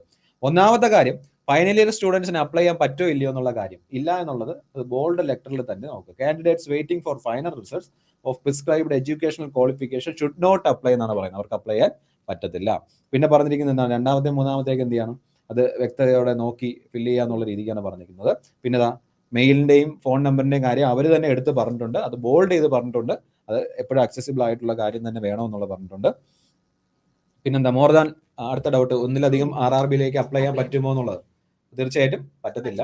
ഒരു ഗ്രാജുവേറ്റിന് ഒരു RRB, അണ്ടർ ഗ്രാജുവേറ്റ് അങ്ങനെ ഒരു നോട്ടിഫിക്കേഷനിൽ ഒരു RRB പറ്റത്തുള്ളൂ കേട്ടോ. അടുത്ത് പിന്നെ ഡിസ്ക്വാളിഫൈ ആവും. അതെ, പിന്നെ ബാക്കിയുള്ള നോർമലായിട്ട് നമ്മൾ ചെയ്യേണ്ട കാര്യങ്ങൾ. പിന്നെ ലാസ്റ്റത്തെ ആ ഒരു പോയിന്റ്, 8ാമത്തെ പോയിന്റ് ആണ് നമ്മൾ ശ്രദ്ധിക്കേണ്ടത്, മെഡിക്കൽ സ്റ്റാൻഡേർഡ്സ്. ഓരോ പോസ്റ്റിനും മെഡിക്കൽ സ്റ്റാൻഡേർഡ് ഉണ്ട്. ഇപ്പോൾ സ്റ്റേഷൻ മാസ്റ്റർ പോസ്റ്റ് ആണെങ്കിൽ A2 ആണ്. A2 മെഡിക്കൽ സ്റ്റാൻഡേർഡ് എന്ന് പറഞ്ഞാൽ എനിക്ക് അതിനകത്ത് അപ്ലൈ ചെയ്യാൻ പറ്റില്ല. അതിന് കാരണം എനിക്ക് കാഴ്ചശക്തി കുറവാണ്. കണ്ണില്ല, ഞാൻ കണ്ണാടി യൂസ് ചെയ്താണ് എന്ത് ചെയ്യുന്നത് പറയുന്നത്. അപ്പോൾ ഗ്ലാസ് ഇല്ലാത്ത ആൾക്കാർ എന്ന് പറഞ്ഞാൽ കണ്ണട വെക്കാത്ത ആൾക്കാർക്ക് മാത്രമേ എന്ത് ചെയ്യാൻ പറ്റത്തുള്ളൂ, ഏറ്റവും മെഡിക്കൽ ക്വാളിഫിക്കേഷൻ സ്റ്റാൻഡേർഡ് വരത്തുള്ളൂ. അതുള്ള ആൾക്കാർക്ക് ഗുഡ്സ് ഗാർഡ് അല്ലെങ്കിൽ ഗുഡ്സ് ട്രെയിൻ മാനേജർ അതുപോലെ നമ്മുടെ സ്റ്റേഷൻ മാസ്റ്റർ തുടങ്ങിയ പോസ്റ്റിലേക്ക് അപ്ലൈ ചെയ്യാൻ പറ്റുള്ളൂ. അപ്പൊ ഇപ്പൊ ഞാൻ സ്റ്റേഷൻ മാസ്റ്റർ പോസ്റ്റിലേക്ക് അപ്ലൈ ചെയ്തു. ഗുഡ്സ് ട്രെയിൻ മാനേജറിന് സാറിന് അപ്ലൈ ചെയ്യാം. 6/9 വിത്ത് ഓർ വിത്തൗട്ട് ഗ്ലാസസ് ആണ്. മറ്റേത് വിത്തൗട്ട് സ്റ്റേഷൻ മാസ്റ്റർ മാത്രമേ വരുന്നുള്ളൂ. പിന്നെ ബാക്കിയുള്ളതിന് നമുക്ക് 6/12 നില്ല് വരുന്നുണ്ട്, പിന്നെ 6/9 6/12 വരുന്നുണ്ട്. അപ്പൊ ലോ വിഷൻ വരുന്നവർക്ക് അപ്ലൈ ചെയ്യാനുള്ള പോസ്റ്റുകളും ഉണ്ട്. ഈ ഒരൊറ്റ പോസ്റ്റ് മാത്രമേ ഉള്ളൂ വിഷൻ കുറവുള്ളവർക്ക് അപ്ലൈ ചെയ്യാൻ പറ്റത്തുള്ളൂ. ബാക്കി എല്ലാം നമുക്ക് അപ്ലൈ ചെയ്യാൻ പറ്റുന്നതേ ഉള്ളൂ. പിന്നെ ഗുഡ്സ് ട്രെയിൻ മാനേജറും 6/9 നല്ല കറക്റ്റ് വിഷൻ ഉണ്ടായിരിക്കണം. അത് ഗ്ലാസ് വെച്ചിട്ടായാലും വെച്ചിട്ടില്ലെങ്കിൽ നമുക്ക് 6/9 6/9 കറക്റ്റ് പറയുന്നുണ്ട്. ആ രണ്ട് കാര്യങ്ങളുള്ള A3 A2, ബാക്കി B2 C2 ഒക്കെ നമുക്ക് അപ്ലൈ ചെയ്യാൻ പറ്റുന്ന പോസ്റ്റുകൾ തന്നെയാണ്. ഓക്കെ, അതിൽ ഈ ഒരു പോയിന്റ് പറയുന്നത് എന്ന് പറഞ്ഞാൽ ഞാനിപ്പോൾ സ്റ്റേഷൻ മാസ്റ്ററിന് അപ്ലൈ ചെയ്തു, എനിക്ക് കാഴ്ചയില്ല, ഞാൻ പരീക്ഷ എഴുതി, നമ്മുടെ ഫസ്റ്റ് CBT 1 പാസ്സായി, CBT 2 പാസ്സായി, പിന്നെ സ്റ്റേഷൻ മാസ്റ്റർ ആകുമ്പോൾ ഒരു ആപ്റ്റിറ്റ്യൂഡ് ടെസ്റ്റ് ഉണ്ട്, സൈക്കോമെട്രിക് ടെസ്റ്റ് ഉണ്ട്, അതും പാസ്സായി. ഞാൻ മെഡിക്കലിന് പോയപ്പോൾ എനിക്ക് മെഡിക്കൽ ഫെയിലായി, എനിക്ക് ആ വിഷൻ ടെസ്റ്റ് ഒന്നും പറ്റിയില്ല. ഞാൻ അവിടെ നേരെ പുറത്താവുക, എനിക്ക് വേറെ താഴോട്ടുള്ള ഒരു പോസ്റ്റിലേക്ക് അവർ അങ്ങനെ എന്ത് അലോട്ട്മെന്റ് തരത്തില്ല കേട്ടോ. Alternate appointment shall not be given എന്നാ പറഞ്ഞിരിക്കുന്നത്. നേരെ മെഡിക്കൽ സ്റ്റാൻഡേർഡ് നമ്മൾ മീറ്റ് ചെയ്തില്ല എന്നുണ്ടെങ്കിൽ എന്ത് ചെയ്യും, നമ്മൾ അപ്ലൈ ചെയ്ത പോസ്റ്റ്, നമ്മൾ ഫസ്റ്റ് പ്രിഫറൻസ് വെച്ച പോസ്റ്റ്, അതിലേക്ക് നമ്മൾ കട്ട് ഓഫ് പാസ്സായി, നമ്മൾ എന്ത് ചെയ്തു, എക്സാംസ് എല്ലാം റിട്ടേൺ എക്സാമിനേഷൻ എല്ലാം ക്ലിയർ ചെയ്തു. അതിനുശേഷം നമ്മൾ മെഡിക്കലിലേക്ക് പോകുമ്പോഴത്തേനും ആ മെഡിക്കൽ സ്റ്റാൻഡേർഡ് ഫെയിൽ ആയാൽ നമുക്ക് അതിന് താഴേക്ക് നമുക്ക് കാഴ്ചശക്തി ചിലപ്പോൾ അടുത്ത രണ്ടാമത്തെ പോസ്റ്റ് നമ്മുടെ ചീഫ് കൊമേഴ്ഷ്യൽ കം ടിക്കറ്റ് സൂപ്പർവൈസറിനൊക്കെ B2 മതി, അതിലേക്ക് പോകാൻ പറ്റി, അതിലേക്ക് പോകാൻ പറ്റത്തില്ല കേട്ടോ. നമ്മൾ ആ ഫസ്റ്റ് പ്രിഫറൻസ് അനുസരിച്ച് ഏതിനാണോ പോകുന്നത് ആ ക്വാളിഫിക്കേഷൻ എല്ലാം നമ്മൾ എന്ത് ചെയ്യണം, ക്ലിയർ ആയിരിക്കും കേട്ടോ. അപ്പൊ അത് നോക്കിയിട്ട് നിങ്ങൾക്ക് മെഡിക്കൽ സ്റ്റാൻഡേർഡ്സ് ക്ലിയർ ആവുമെന്ന് ഉറപ്പുണ്ടെങ്കിൽ മാത്രമേ അതിനനുസരിച്ചുള്ള സ്റ്റാൻഡേർഡ് ചൂസ് ചെയ്യാവൂ, അതിനനുസരിച്ചുള്ള പോസ്റ്റ് പ്രിഫറൻസ് വെക്കാവൂ കേട്ടോ. ഓക്കെ, ഇതാ നമുക്ക് കൃത്യമായിട്ട് മെഡിക്കൽ സ്റ്റാൻഡേർഡ്സ് തന്നിട്ടുണ്ട്. ഫിസിക്കലി ഫിറ്റ് ആവണം നോർമലായിട്ട്, വേറെ പ്രത്യേകിച്ച് മറ്റേ ഗ്രൂപ്പ് D പോലെ ഫിസിക്കലൊന്നും ഇല്ല. അപ്പോൾ ഇത്ര നെഞ്ചളവ് വേണം, ഇത്ര ഹൈറ്റ് വേണം, ഇത്ര വെയിറ്റ്, അങ്ങനെയൊന്നുമില്ല. Physically fit in all respects എന്ന് പറഞ്ഞിട്ടുണ്ട്. പിന്നെ ഡിസ്റ്റന്റ് വിഷൻ 6/9 6/9 വിത്തൗട്ട് ഗ്ലാസസ് ആണ് A2 പറഞ്ഞിരിക്കുന്നത്. അവിടെ ഉണ്ടാകുന്ന ടെസ്റ്റ് എന്ന് പറഞ്ഞാൽ colour vision, binocular vision, night vision and myopic vision test, vision test medical സമയത്ത് ഉണ്ടാവും. ലേസിക് സർജറി ചെയ്ത ആൾക്കാർക്ക് അപ്ലൈ ചെയ്യാൻ പറ്റത്തില്ല കേട്ടോ. അപ്ലൈ ചെയ്യാൻ പറ്റുമായിരിക്കും, നമ്മളത് കാരണം ആ ഡീറ്റെയിൽസ് ഒന്നും ചോദിക്കുന്നില്ല. പക്ഷേ നമ്മുടെ മെഡിക്കൽ സമയത്തായിരിക്കും നമ്മളെ ഡിസ്ക്വാളിഫൈ ചെയ്യുക. പിന്നെ ഒരു കാര്യം ഉണ്ടല്ലോ, നമ്മൾ ലേസർ സർജറി ചെയ്തിട്ട് നമ്മളത് പുറത്ത് പറഞ്ഞില്ല എന്നൊരു ഇതും കൂടെ ഉള്ളത്, നമ്മൾ ഫ്യൂച്ചറിൽ ഫുൾ കാൻഡിഡേച്ചർ അവർ റിജക്ട് ചെയ്യുകയും ചെയ്യും. ഓക്കെ, അപ്പൊ നമ്മൾ ചെയ്യുന്ന ഒരു ചീറ്റിംഗ് ആണ്. അപ്പൊ അതുകൊണ്ട് ലാസിക് സർജറി ചെയ്തിട്ടുള്ളവർ ഇത് ഈ ഒരു സ്റ്റാൻഡേർഡ് വരുന്ന ഇതുകൊണ്ട് A3 ഉണ്ട് തോന്നുന്നു, 2 സ്റ്റാൻഡേർഡിൽ വരുന്നവർ അപ്ലൈ ചെയ്തത്, ബാക്കിയൊന്നും വലിയ പ്രശ്നങ്ങൾ വരുന്നതല്ല. പിന്നെ വരുന്നത് A3 ആണ്. A3 ആണ് വിത്ത് ഓർ വിത്തൗട്ട് ഗ്ലാസ്. ഞാൻ പറഞ്ഞ പോലെ തന്നെയാണ് അവിടെ നമുക്ക് ഈ പറയുന്ന വിഷൻ ടെസ്റ്റ് കംപ്ലീറ്റ് നമ്മൾ അതിന് പാസ്സായിരിക്കണം. പിന്നെ B2 എന്ന് പറയുന്നത് 6/9 6/12 അത് വിത്ത് ഓർ വിത്തൗട്ട് ഗ്ലാസസ് ആണ്. അപ്പം തീരെ ലോ വിഷൻ ഉള്ളവർക്ക് അപ്ലൈ ചെയ്യാൻ സാധിക്കും. പക്ഷേ ഈ നമ്മുടെ ലെൻസ് ഉണ്ടല്ലോ, നമ്മൾ വെച്ചിരിക്കുന്ന ലെൻസിന്റെ പവർ 40 എക്സീഡ് ചെയ്യാൻ പാടില്ല എന്ന് പറയുന്നുണ്ട്. അവിടെ നമുക്ക് ഫീൽഡ് ഓഫ് വിഷൻ മാത്രമേ അവർ ചോദിക്കുന്നുള്ളൂ. കാരണം നമ്മൾ ക്ലോസ് വർക്കാണ്, ഫുൾ ക്ലറിക്കൽ വർക്ക് ആയതുകൊണ്ടാണ് ആ ഒരു സ്റ്റാൻഡേർഡ് അങ്ങനെ വരുന്നത്. പിന്നെ നമുക്ക് C2 വരുമ്പോൾ 6/12 വിത്ത് ഓർ വിത്തൗട്ട് ഗ്ലാസസ് ആണ്. അവിടെ വരുമ്പോൾ നമുക്ക് റീഡിങ്ങും ക്ലോസ് വർക്ക് മാത്രമേ ഉള്ളൂ. അവിടെ നമുക്ക് ഈ പറയുന്ന വിഷൻ ബേസ് വരുന്ന എന്താണ് ടെസ്റ്റുകൾ കാര്യങ്ങളൊന്നും ഉണ്ടാവില്ല. അപ്പൊ ഇത്രയാണ് നമുക്ക് ഈ ഒരു സ്റ്റാൻഡേർഡ് ടൈപ്പ് വരുന്ന ഒരു മെഡിക്കൽ സെയിം പോലെ തന്നെയാണ്. അതെ. ഇനി ഡിസബിലിറ്റി ഉള്ള ആൾക്കാർക്ക് അപ്ലൈ ചെയ്യാൻ പറ്റുന്ന പോസ്റ്റ് ആയിരുന്നു ഒരു ഡൗട്ട്സ് ചോദിച്ചിട്ടുണ്ടായിരുന്നു. ഡിസബിലിറ്റി ആണെങ്കിൽ ഇപ്പൊ നമ്മള് വിഷ്വൽ ഇമ്പയർഡ് ആയിട്ടുള്ളവർക്ക്, അതുപോലെ സ്റ്റേഷൻ മാസ്റ്റർ ഉണ്ട്. സ്റ്റേഷൻ മാസ്റ്റർ നമുക്ക് ഈ പറയുന്ന ഒന്നും അപ്ലൈ ചെയ്യാൻ പറ്റില്ല. കണ്ടോ, നോ കൊടുത്തിരിക്കുന്നുണ്ടോ? അതായത് VIക്ക് ചെയ്യാൻ പറ്റില്ല സ്റ്റേഷൻ മാസ്റ്റർ. അതുപോലെ A2 പ്രിഫറൻസ് വരുന്നത് ഒന്നും നമുക്ക് ഡിസബിലിറ്റി ഉണ്ടെങ്കിൽ അപ്ലൈ ചെയ്യാൻ സാധിക്കില്ല. അത് നമുക്ക് നോ കണ്ടീഷനാണ് പറഞ്ഞിരിക്കുന്നത്. പിന്നെ വരുന്ന നമുക്ക് B2 സ്റ്റാൻഡേർഡ് വരുന്നത്, അതില് VI വിഷ്വൽ ഇമ്പേർഡ് നോ ആണ്. അതിൽ നമുക്ക് HIയിൽ തന്നെ ഓരോ കാറ്റഗറീസ് ഉണ്ട്. ആ കാറ്റഗറീസ് ഉള്ളവർക്ക് മാത്രമേ അത് അപ്ലൈ ചെയ്യാൻ സാധിക്കുള്ളൂ. HI ആണെങ്കിൽ D, HH, പിന്നെ വരുമ്പോൾ LD ആണെങ്കിൽ അതുപോലെ തന്നെ, അതുപോലെ OD ആണെങ്കിൽ അപ്ലൈ ചെയ്യാൻ സാധിക്കില്ല, MD ആണെങ്കിൽ സാധിക്കും. ഇതിൽ ഓരോ കാറ്റഗറീസും പിന്നെയും നമുക്ക് ഇങ്ങനെ പറയുന്നുണ്ട്, ഓരോ കാറ്റഗറീസ് വൈസ്. ഇനി C2 ആണ് എന്നുണ്ടെങ്കിൽ നമുക്ക് വിഷ്വൽ ഇമ്പയർഡ് അപ്ലൈ ചെയ്യാൻ സാധിക്കും. C2 വരുന്ന രീതിക്കുള്ളത് HI അപ്ലൈ ചെയ്യാൻ സാധിക്കും. LD ഈ പറയുന്ന കാറ്റഗറീസ്, OD പറ്റില്ല, പക്ഷെ MD പറ്റും. അതൊന്നും നിങ്ങൾ കറക്റ്റ് ആയിട്ട് തന്നെ നോക്കിയേക്കുക കേട്ടോ. ഇത് ലോക്കോമോട്ടർ ഡിസബിലിറ്റി ഉള്ള ആൾക്കാർക്ക് അപ്ലൈ ചെയ്യാൻ പറ്റുന്ന പോസ്റ്റ് ഏതെന്ന് ചോദിച്ചു കഴിഞ്ഞാൽ നമുക്ക് എന്തായാലും സ്റ്റേഷൻ മാസ്റ്ററും ഗുഡ്സ് ട്രെയിൻ മാനേജർ അപ്ലൈ ചെയ്യാൻ പറ്റില്ല. അതൊരു ഡൗട്ട് ആയിരുന്നു ചോദിച്ചിട്ടുണ്ടായിരുന്നത്. അവർക്ക് അപ്ലൈ ചെയ്യാൻ പറ്റുന്നത് ചീഫ് കൊമേഴ്ഷ്യൽ കം ടിക്കറ്റ് സൂപ്പർവൈസറും ജൂനിയർ അക്കൗണ്ട് അസിസ്റ്റന്റ് കം ടൈപ്പിസ്റ്റും അതുപോലെ സീനിയർ ക്ലർക്ക് കം ടൈപ്പിസ്റ്റ് പോസ്റ്റുകൾ മാത്രമാണ് ലോക്കോമോട്ടീവ് ഡിസബിലിറ്റീസ് ഉള്ള ആൾക്കാർക്ക് അപ്ലൈ ചെയ്യാൻ പറ്റുന്നത് കേട്ടോ. അപ്പോൾ വിഷ്വൽ ഇമ്പയർഡ് ആയാലും ഹിയറിംഗ് ഇമ്പയർഡ് ആയാലും എല്ലാം നോക്കിക്കൊള്ളുക. ഓക്കെ, ഈ ഡിസബിലിറ്റീസിന്റെ കാര്യങ്ങളെല്ലാം പോസ്റ്റ് പാരാമീറ്റേഴ്സിന് ഡീറ്റെയിൽ ആയിട്ട് അവർ തന്നിട്ടുണ്ട്. ഇനി അണ്ടർ ഗ്രാജുവേറ്റിലേക്ക് പോകുമ്പോഴത്തേനും അപ്ലൈ ചെയ്യുക, അതായത് വിഷ്വൽ ഇതുള്ള ഇമ്പയർഡ് ആയിട്ടുള്ള ആൾക്കാർക്ക് അപ്ലൈ ചെയ്യാൻ പറ്റാതെ കൊമേഴ്ഷ്യൽ കം ടിക്കറ്റ് ക്ലർക്കാണ്, ട്രെയിൻ ക്ലർക്കും അപ്ലൈ ചെയ്യാൻ പറ്റത്തില്ല കേട്ടോ. ലോക്കോമോട്ടീവ് ഡിസബിലിറ്റി ഉള്ള ഇത് അങ്ങനെ ഒരു ബാരിയർ ഇല്ല, അപ്ലൈ ചെയ്യാൻ പറ്റും കേട്ടോ. ആ പറഞ്ഞ കണ്ടീഷൻസ് എല്ലാം നോക്കുക, അത് വെച്ചിട്ട് വേണം ചെയ്യാനായിട്ട്. ഓക്കെ, ഇനി അടുത്തൊരു പ്രധാന പ്രശ്നമാണ് ആപ്ലിക്കേഷൻ സബ്മിറ്റ് ചെയ്യുമ്പോഴുള്ള ഫോട്ടോഗ്രാഫിന്റെയും അതുപോലെ സിഗ്നേച്ചറിന്റെ. അപ്പൊ ആപ്ലിക്കേഷൻ നമ്മളെ ആദ്യം ഗ്രാജുവേറ്റ് ലെവൽ പോസ്റ്റാണ് വന്നിട്ടുള്ളത്. അപ്പൊ നമ്മൾ എന്താ ചെയ്തത്, നോർമലി എല്ലാവരും 14-ാം തീയതി കയറി അപ്ലൈ ചെയ്തിട്ടുണ്ടായിരിക്കും. നേരത്തെ സെയിം സംഭവം തന്നെയാണല്ലോ. നമ്മൾ ജെഇക്കും ടെക്നിക്കലൊക്കെ കൊടുത്തിട്ടുള്ളവർക്കുണ്ടെങ്കിൽ നമ്മൾ ഡയറക്ട്ലി കയറും, ഫോട്ടോഗ്രാഫ് ഒന്നും ചെക്ക് ചെയ്യില്ല, ഫോട്ടോഗ്രാഫർ സിഗ്നേച്ചറിന്റെ ഒരു കാര്യം ചെക്ക് ചെയ്യില്ല, അത് തന്നെ നമ്മൾ കൊടുത്ത് പോകും. അപ്പൊ അങ്ങനെയുള്ളൊരു പേടിക്കേണ്ട കാര്യമൊന്നുമില്ല. പുതിയ ഒരു സംഭവം വന്നിട്ടുള്ളതെന്ന് വെച്ചാൽ 30 to 70 KB ഫയൽ സൈസ് വന്നിട്ടുണ്ട്. പിന്നെ നമ്മുടെ SC/ST സർട്ടിഫിക്കറ്റ് അപ്ലോഡ് ചെയ്യാൻ, SLC സർട്ടിഫിക്കറ്റ് അപ്ലോഡ് ചെയ്യാൻ, EBC സർട്ടിഫിക്കറ്റ്, EBC കാറ്റഗറിയിലുള്ളവർക്ക് അപ്ലോഡ് ചെയ്യാൻ വേണ്ടി ഈ 3 സർട്ടിഫിക്കറ്റ്സ് തന്നെ അപ്ലോഡ് ചെയ്യാനുണ്ട്. ഇത് 3ഉം 500 KB PDF ഫോമാറ്റിൽ വേണം നമ്മൾ അപ്ലൈ ചെയ്യാൻ. അപ്പോൾ ഇനി നിങ്ങൾക്ക് കറക്ഷൻ വിൻഡോ വരുന്ന സമയമുണ്ട്. അതായത് അടുത്ത മാസം 15-നോ 16-നോ നമ്മൾ ഡേറ്റ് നോക്കൂ സാർ. കറക്ഷൻ വിൻഡോ വരുന്ന സമയത്ത് നമ്മൾ എന്ത് ചെയ്യാം, ഈ തന്നിരിക്കുന്ന ഫോട്ടോയും സിഗ്നേച്ചറും നിങ്ങൾക്ക് നേരത്തെ തന്നെയാണ് നിങ്ങൾ അപ്ലൈ ചെയ്തത്.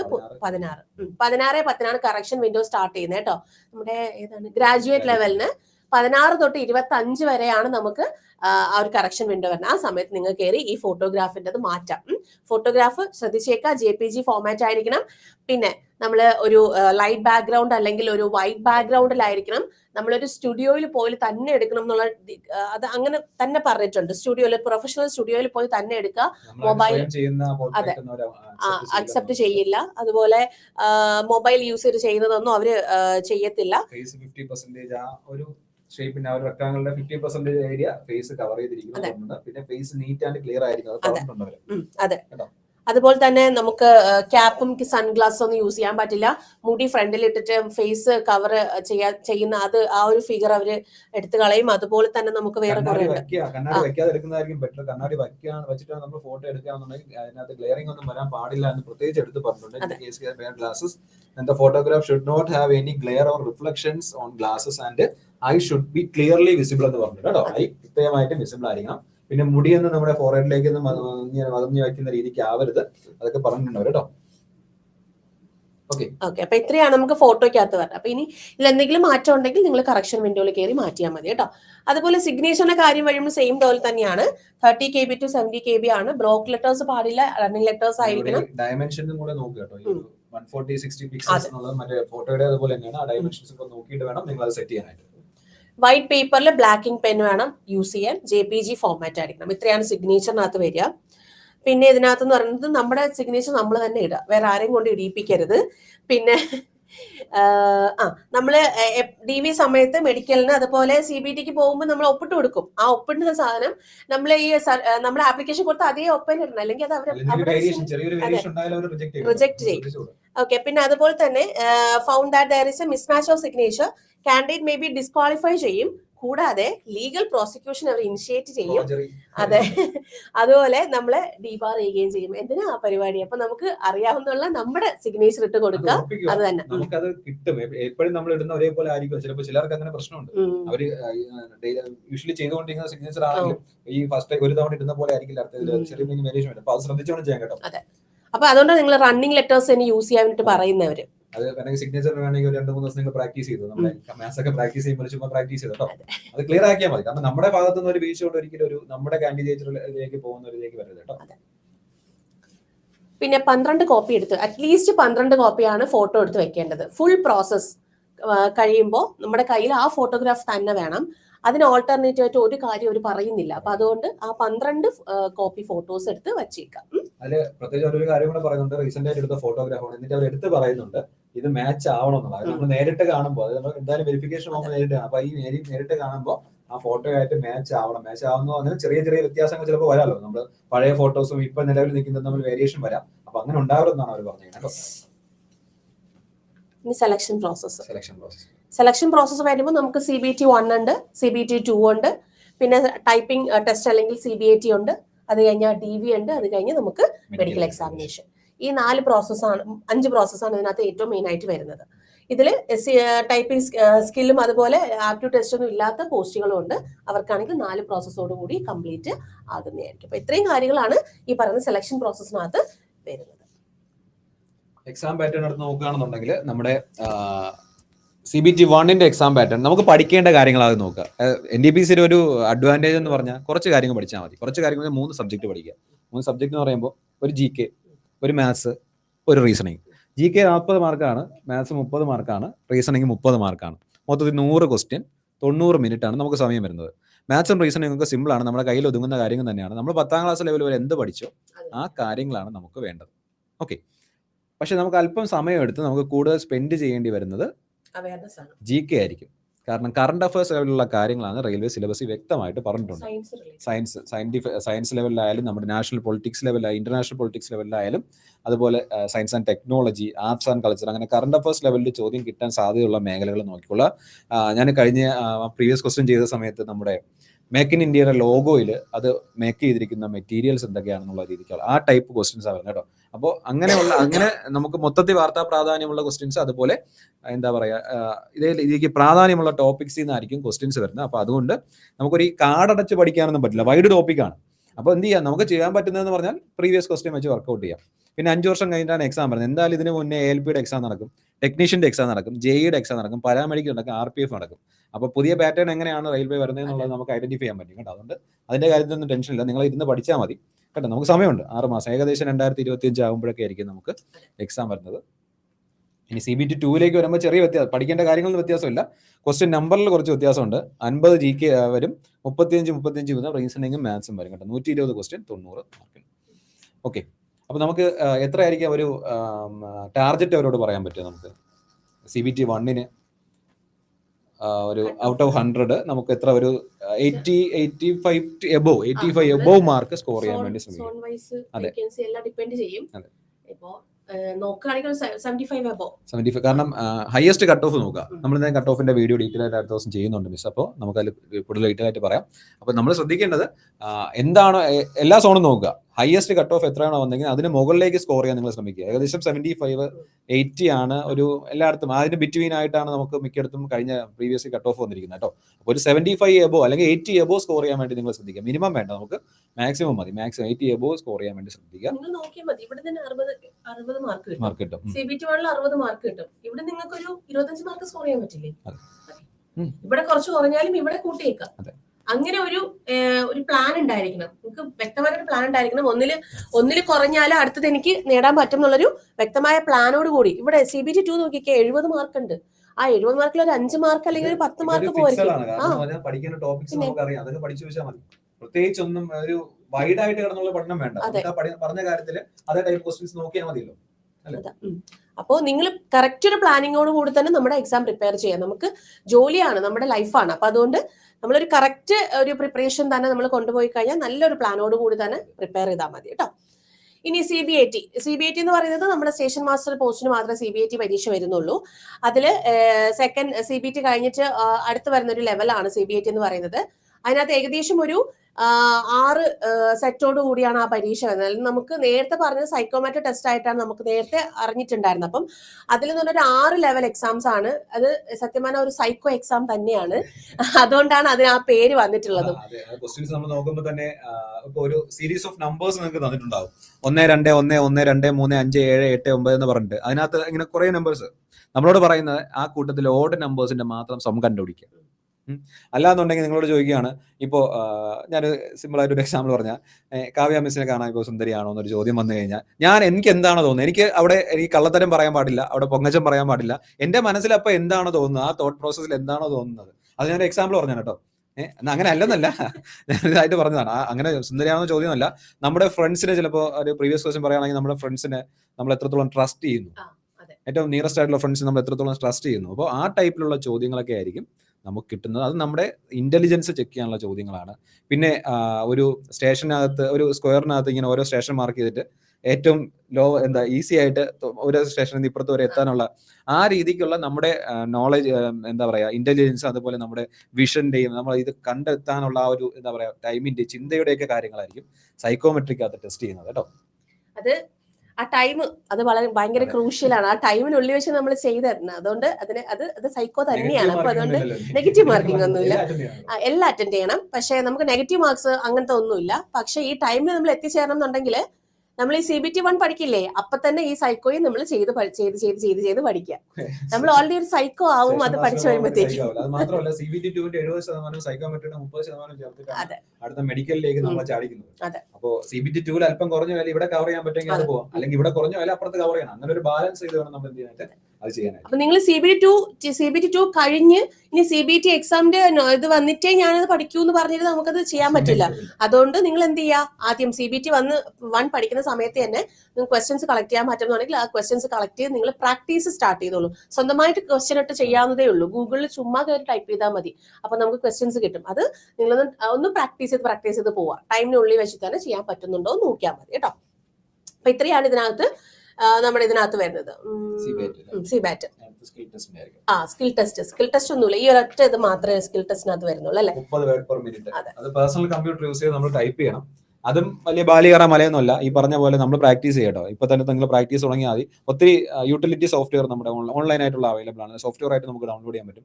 ടൈപ്പിംഗ് മാസ്റ്റർ പോലെയുള്ള അതിനകത്ത് ഇതേപോലെ വിവിധ ആക്ടിവിറ്റീസ് ഉണ്ട്. അവിടെ നമ്മൾ സ്പീഡ് ഇൻക്രീസ് ചെയ്യാനുള്ളത്, അതിൽ മറ്റേ സെന്റൻസ് ടൈപ്പ് ചെയ്യുന്നത് അങ്ങ് ടൈപ്പ് ചെയ്ത് സ്പീഡ് ചെയ്താൽ മതി കേട്ടോ. അവിടെ ടൈപ്പ് റൈറ്ററിന്റെ ക്വാളിഫിക്കേഷൻ ഒന്നും വേണ്ട. നമുക്ക് എന്ത് ചെയ്താൽ മതി, നമ്മളത് ക്വാളിഫൈ ചെയ്താൽ മതി. ആ ടെസ്റ്റ് പാസ്സായാൽ മതി. ഓക്കെ, അത്ര മാത്രമേ ഉള്ളൂ അവിടെ. പക്ഷെ ടൈപ്പിംഗ് ടെസ്റ്റ് പാസ്സായാലേ ഇതിന് പോകാൻ പറ്റുള്ളൂ, DVക്ക് പോകാൻ പറ്റുള്ളൂ.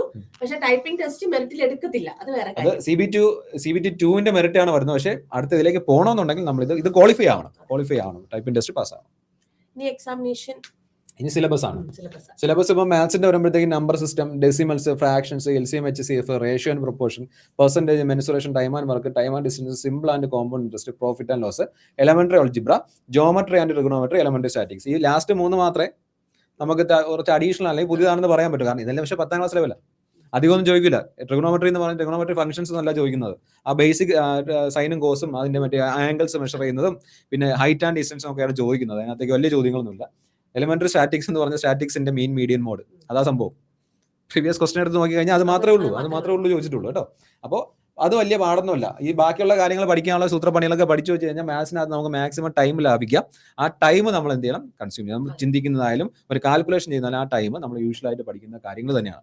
ഓക്കെ, അടുത്ത് റീസണിങ്ങിലേക്ക് വരുമ്പോഴത്തേക്കും നമുക്ക് കുറച്ച് കൂടുതൽ സമയം കൊടുത്ത് ചെയ്യേണ്ടി വരും. ഈ തുടക്കം തൊട്ട് വരുന്നതെല്ലാം നോർമലായിട്ട് നമ്മൾ കാണുന്ന കാര്യങ്ങളാണ്, പഠിച്ചുകൊണ്ടിരിക്കുന്ന കാര്യം. ഈ സിലോജിസം വരുമ്പോഴാണ് ജംബ്ലിങ്, വെൻ ഡയഗ്രാം കുഴപ്പം വരുന്നില്ല, puzzles, data sufficiency, statement and conclusion, statement and course of action, decision making, maps, interpretation of graphs. Okay, ആ ഒരു കാര്യങ്ങളാണ്. അത് എങ്ങനെ അവർക്ക് ടാക്കിൾ ചെയ്യാൻ പറ്റും?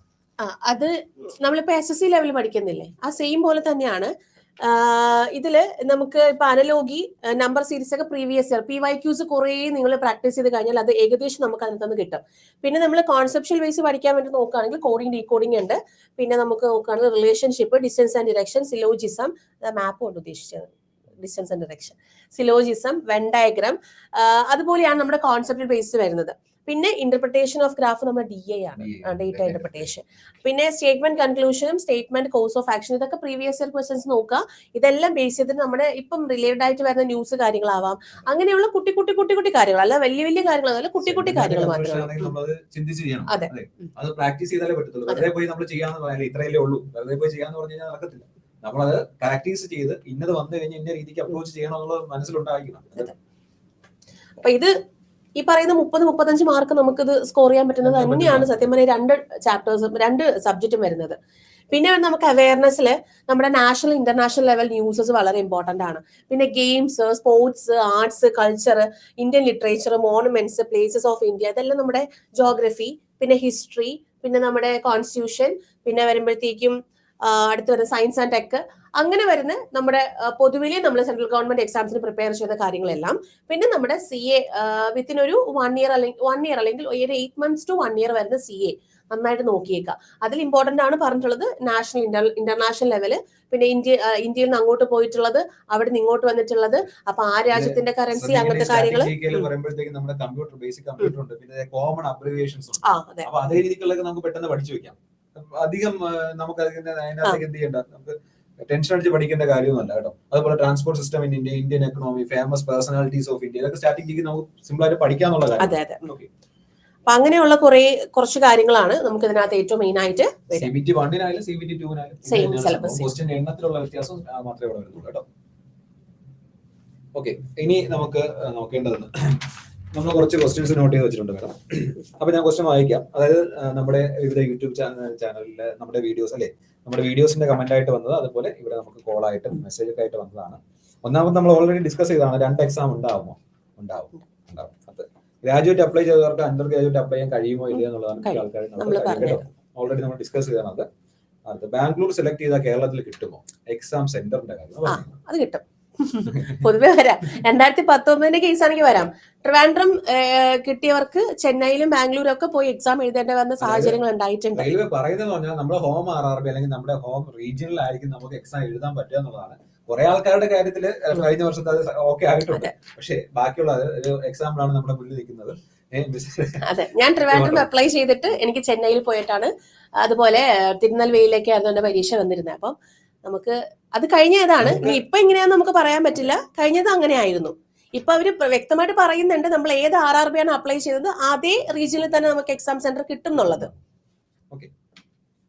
അപ്പൊ എന്തായാലും എക്സാം ഡേറ്റ് 2025 ആണ്. 6 മാസമാണ് നമുക്ക് സമയം കിട്ടുന്നത്. 2025 തുടക്കത്തിലാവാം കേട്ടോ. ഏജ് റിലാക്സേഷൻ ഓൾറെഡി നമ്മൾ ഡിസ്കസ് ചെയ്തിരുന്നു, ഏതൊക്കെ ഏജിനാണ് കിട്ടുന്നത്, എങ്ങനെയാണ് വരുന്നത്. ഇനി പറയുന്ന സ്ക്രൈബ് ഡീറ്റെയിൽസ് ചോദിക്കുന്നുണ്ട്. സ്ക്രൈബ് ഡീറ്റെയിൽസ് എന്ന് പറയുമ്പോൾ വിഷ്വൽ ഇമ്പയർഡ് ആയിട്ടുള്ളത്, അതുപോലെ സെറിബ്രൽ പാൾസി, റൈറ്റിംഗ് ഡിസബിലിറ്റി ഉള്ള കുട്ടികൾക്ക് ഒരാളെ കൊണ്ടുപോയി പരീക്ഷ എഴുതാം.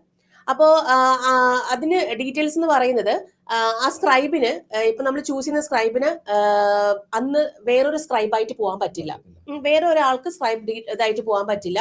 അതുപോലെ തന്നെ അയാൾ എക്സാം എഴുതാൻ പാടില്ല. അങ്ങനത്തെ ഉള്ളവരായിരിക്കണം, അങ്ങനെയുള്ള ആൾക്കാരായിരിക്കണം. അപ്പൊ അവരുടെ ഡീറ്റെയിൽസ് കാര്യങ്ങളൊക്കെ നമ്മൾ സ്ക്രൈബ് കൊടുക്കുന്ന സമയത്ത്, ഡീറ്റെയിൽസ് കൊടുക്കുന്ന സമയത്ത് അവരുടെ ഫോട്ടോഗ്രാഫ്, അവരുടെ മെഡിക്കൽ സർട്ടിഫിക്കറ്റ്, പിന്നെ അതുപോലെ തന്നെ അനക്ഷർ 5-ഓ 7-ഓ വരുന്ന അനക്ഷറിനകത്ത് പറഞ്ഞിട്ടുള്ളൊരു ലെറ്റർ അപ്ലോഡ് ചെയ്യണം.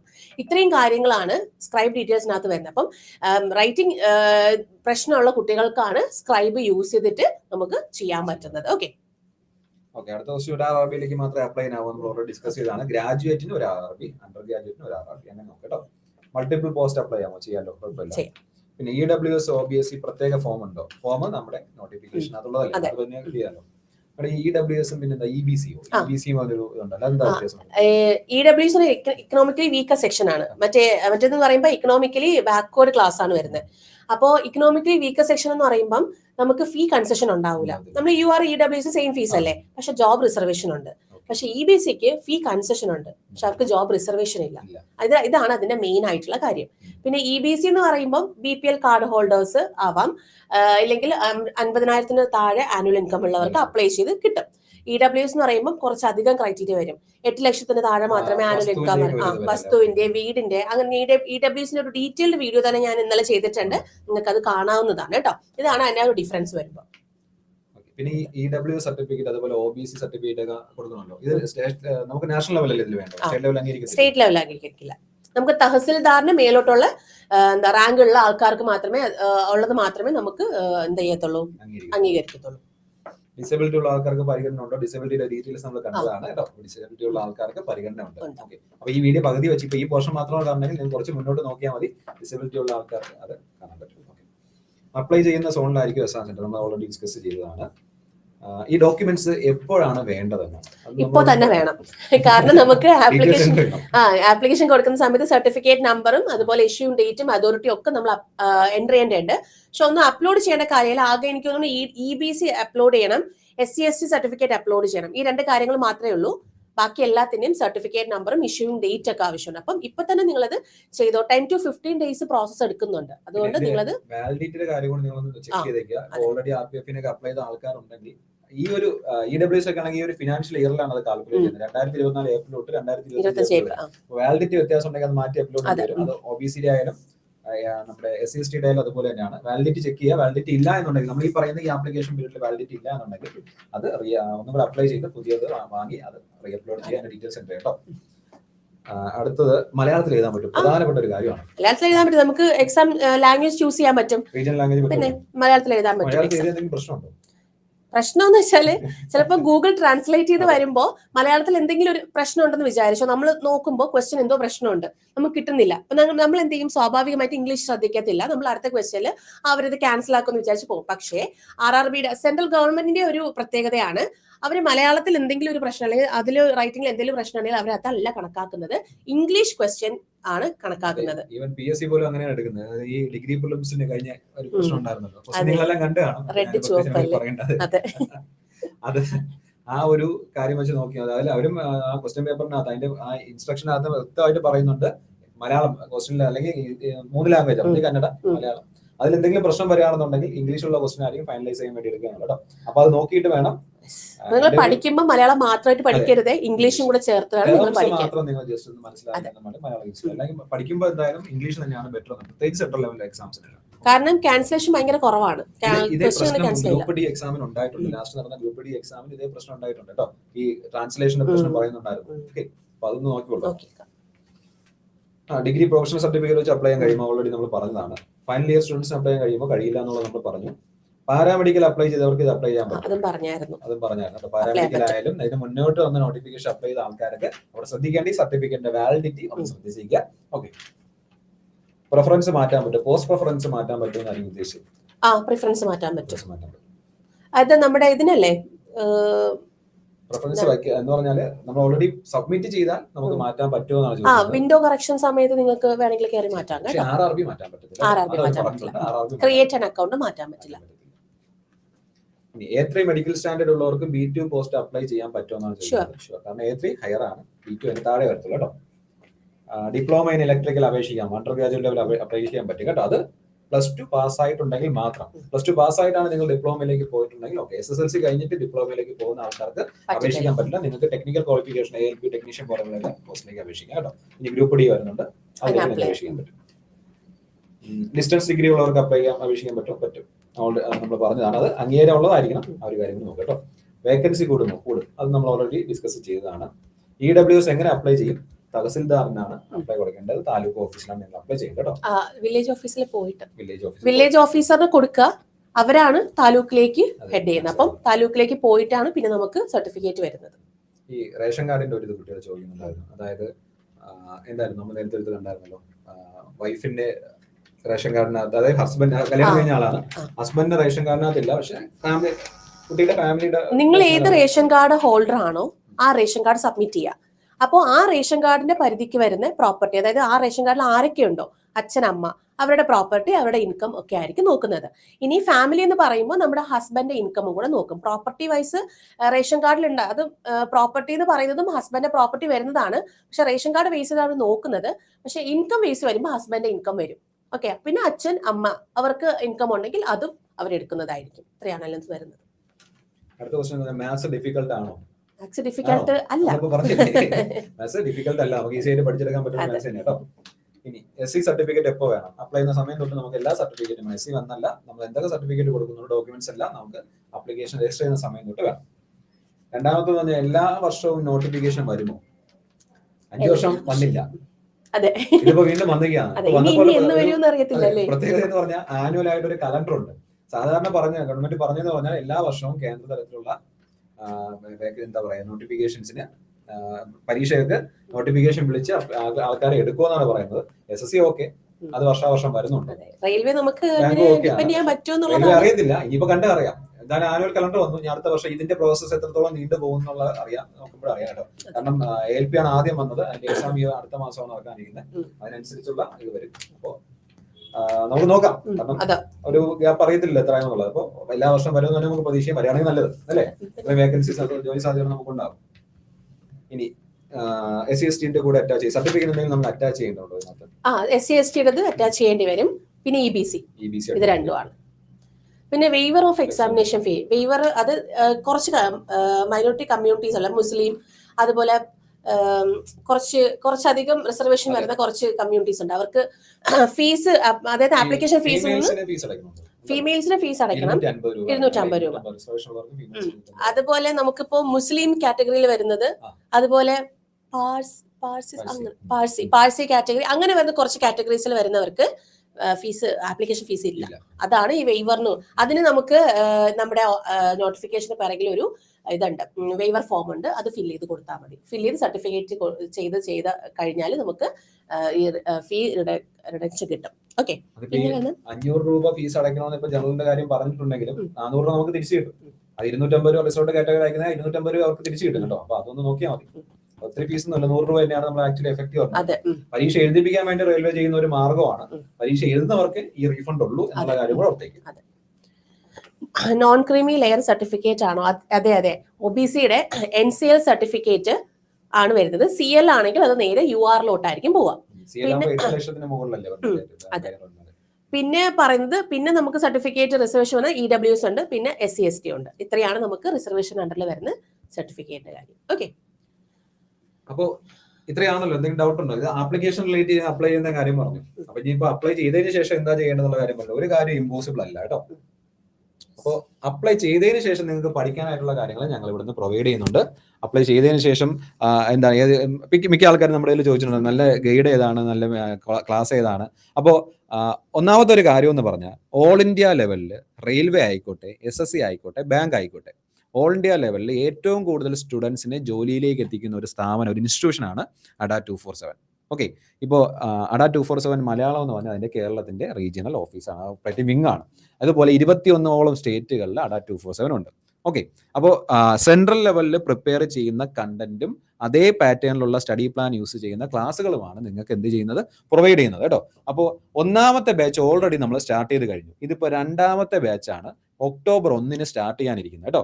അപ്പോൾ പഠിക്കാൻ നിങ്ങൾ ഓക്കെ ആണെന്നുണ്ടെങ്കിൽ, നിങ്ങൾ റെഡി ആണെന്നുണ്ടെങ്കിൽ, നിങ്ങൾ തയ്യാറായിട്ടിരിക്കുകയാണെന്നുണ്ടെങ്കിൽ ഉറപ്പായിട്ടും വന്ന് ജോയിൻ ചെയ്തോ. സമയം വെയിറ്റ് ചെയ്ത് നിൽക്കരുത് കേട്ടോ. ഈ ബാച്ച് നമുക്ക് ഇനി മിക്ക ആൾക്കാരും ചിന്തിക്കുന്നത് എക്സാം ഡേറ്റ് വരട്ടെ എന്നിട്ട് നമ്മൾ പഠിക്കാം.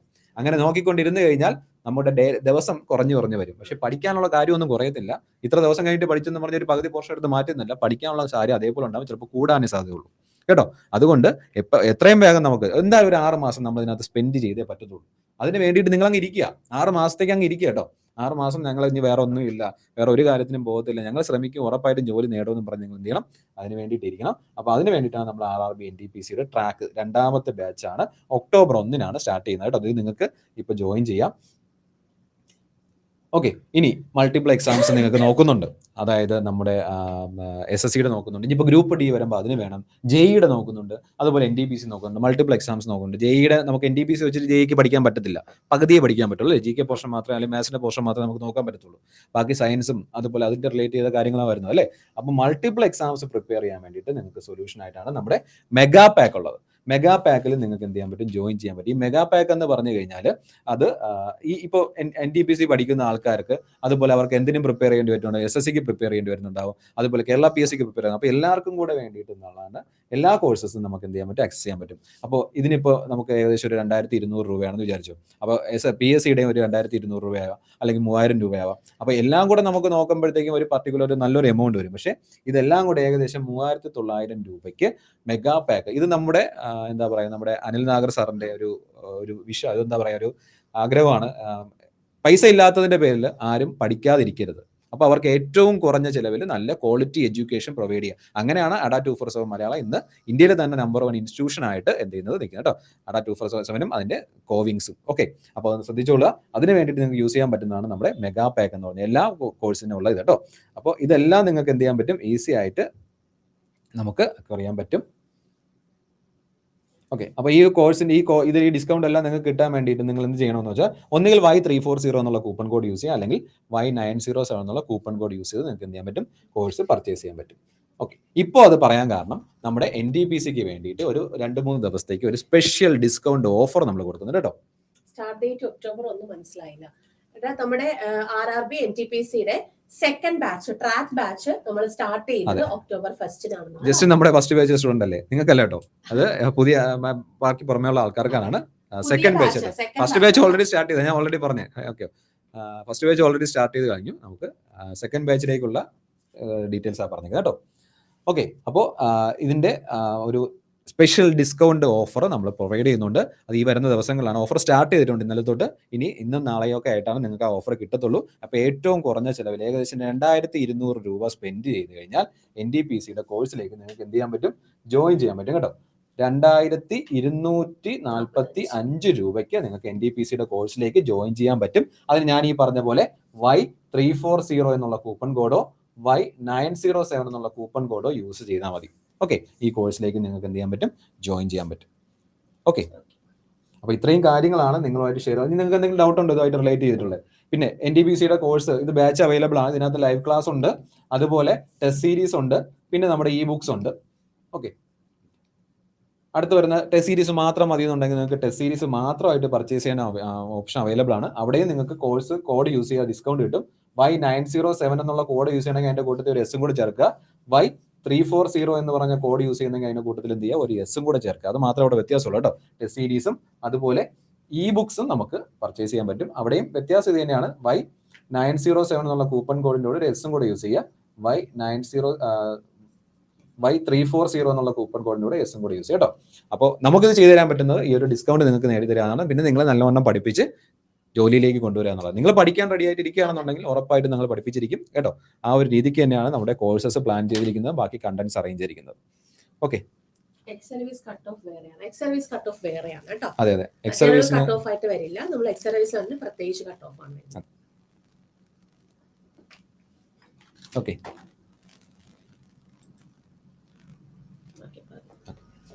ഇനി എന്തെങ്കിലും ഉണ്ടോ ഡൗട്ട്സ്? വേറെ എന്തെങ്കിലും ഡൗട്ട് ഉണ്ടോ? അതേ നമുക്ക് വൈൻഡപ്പ് ചെയ്യാമോ കോഴ്സിന്റെ കാര്യം? അപ്പോൾ എങ്ങനെ അപ്ലൈ ചെയ്യണമെന്നുള്ള പറഞ്ഞു തന്നു, എന്ത് പഠിക്കണമെന്നുള്ള പറഞ്ഞു തന്നു, എന്ത് യൂസ് ചെയ്ത് പഠിക്കണമെന്നുള്ളത് പറഞ്ഞു, ടൂൾസും പറഞ്ഞു തന്നു കേട്ടോ. കോഴ്സ് ഉണ്ട്, ടെസ്റ്റ് സീരീസ് ഉണ്ട്, അതുപോലെ നമ്മുടെ ബുക്സും ഉണ്ട് കേട്ടോ. ഈ ടൂൾസ് എല്ലാം നിങ്ങൾ യൂസ് ചെയ്യുക കേട്ടോ. ഇനി എന്തെങ്കിലും ഡൗട്ട്സ് ഉണ്ടോ നിങ്ങൾക്ക്? അതുപോലെ കോഴ്സിലേക്ക് ഇനി നിങ്ങൾ ജോയിൻ ചെയ്യാൻ ആഗ്രഹിക്കുന്നുണ്ടെങ്കിൽ നമുക്ക് അതും കൂടെ പറഞ്ഞുതരാം.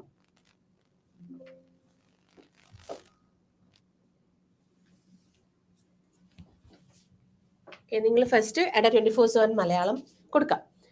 എന്നിട്ട് ഫസ്റ്റ് ലിങ്കിലേക്ക് പോയാൽ മതി. അതിൽ മൂന്നാമത്തെ ബാച്ച്, ഈ ബാച്ചിലേക്ക് നിങ്ങൾ ഓപ്പൺ ചെയ്യാം. ഓപ്പൺ ചെയ്യുമ്പോൾ അതിൽ 200 അവേഴ്സിന്റെ ഓൺലൈൻ ലൈവ് ക്ലാസ് ഉണ്ട്, 30 ടെസ്റ്റ് സീരീസുകളുണ്ട്, 40 ബുക്കുകളുണ്ട്. അപ്പം ഈ 40 ബുക്കുകൾ എന്ന് പറയുന്ന ഓരോ ടോപ്പിക് വൈസ് ആണ് നമുക്ക് ആ ഒരു ബുക്കും കാര്യങ്ങളും വരുന്നത്. അതുപോലെ 30 ടെസ്റ്റ് സീരീസുകൾ ഇങ്ങനെയായിരിക്കും നമുക്ക് അതിനകത്ത് ഉണ്ടാവുക. പിന്നെ നെക്സ്റ്റ് നമ്മുടെ 200 ലൈവ് ക്ലാസ് എന്ന് പറയുമ്പോൾ ഓരോ ഫോൾഡറിലായിട്ട് ഓരോ സബ്ജക്റ്റിന്റെയും ആയിരിക്കും നമുക്ക് ഇതുപോലെ ആയിരിക്കും നമ്മുടെ ലൈവ് ക്ലാസ്സുകൾ പ്രൊവൈഡ് ചെയ്യുന്നത്. അപ്പൊ ലൈവ് ക്ലാസ് അറ്റൻഡ് ചെയ്യാൻ പറ്റാത്തവർക്ക് ആ സെയിം ക്ലാസ് അന്നത്തെ ദിവസം തന്നെ റെക്കോർഡ് സെഷൻസ് ആയിട്ടും കിട്ടുന്നതായിരിക്കും. ഓക്കെ, ബാക്കി ഡീറ്റെയിൽസ് ആരൊക്കെയാണ് പഠിപ്പിക്കുന്നത് അങ്ങനത്തെ ഡീറ്റെയിൽസ് ഒക്കെ നമുക്ക് കുറച്ചുകൂടെ താഴോട്ട് പോയി കഴിഞ്ഞാൽ ഫാക്കൽറ്റി പ്രൊഫൈൽ നിങ്ങൾക്ക് കാണാൻ സാധിക്കും. ഇനി ഇതിന്റെ പ്രൈസ്, റിയൽ പ്രൈസ് വന്നിട്ട് 2705 രൂപയാണ്. അപ്പൊ അതിൽ നിങ്ങൾ ബൈ നൗ കൊടുത്തിട്ട് ഇവിടെ കൂപ്പൺ കോഡ് Y907 കൊടുക്കുകയാണെങ്കിൽ നമുക്ക് ഇവിടെ നോക്കിക്കേ 2245 ആണ് നമുക്ക് വരുന്നത്. അതാണ് 2245 വിശാഖ് സാർ പറഞ്ഞത്. അതുപോലെ Y340 കൊടുത്താലും സെയിം സെയിം പ്രൈസ് തന്നെയാണ്. അപ്പം വാലിഡിറ്റി 12 മാസം അല്ലെ, ഒരു വർഷമാണ് അതിന്റെ വാലിഡിറ്റി വരുന്നത്. ഇനിയിപ്പോ എക്സാം അല്പം നീണ്ടുപോയാലും നമുക്ക് കോഴ്സ് കട്ടാവുന്നുള്ള പേടിയും നിങ്ങൾക്ക് വേണ്ട. അഥവാ വാലിഡിറ്റി തീർന്നാലും നമ്മളത് എക്സ്റ്റെൻഡ് ചെയ്ത് തരും, അത് വേറെ കാര്യം. ഓക്കെ, അത് ഒരു വർഷം വരെ ഈ കണ്ടന്റ് ആക്സസ് ചെയ്യും. അപ്പൊ ഇത് വെച്ച് തന്നെ ഇതിന്റെ ഗ്രൂപ്പ് ഡിയും വലിയ വ്യത്യാസമൊന്നും സിലബസിനകത്ത് വരാനില്ല കേട്ടോ. അപ്പൊ നമുക്ക് ഇത് യൂസ് ചെയ്ത് തന്നെ ഗ്രൂപ്പ് ഡിയും പഠിക്കാൻ പറ്റും കേട്ടോ. അപ്പൊ അതൊന്ന് നോക്കിക്കൊള്ളുക. Y340 അല്ലെങ്കിൽ Y907 കൂപ്പൺ കോഡ് യൂസ് ചെയ്ത് ഡിസ്കൗണ്ട് ഒക്കെ കിട്ടും.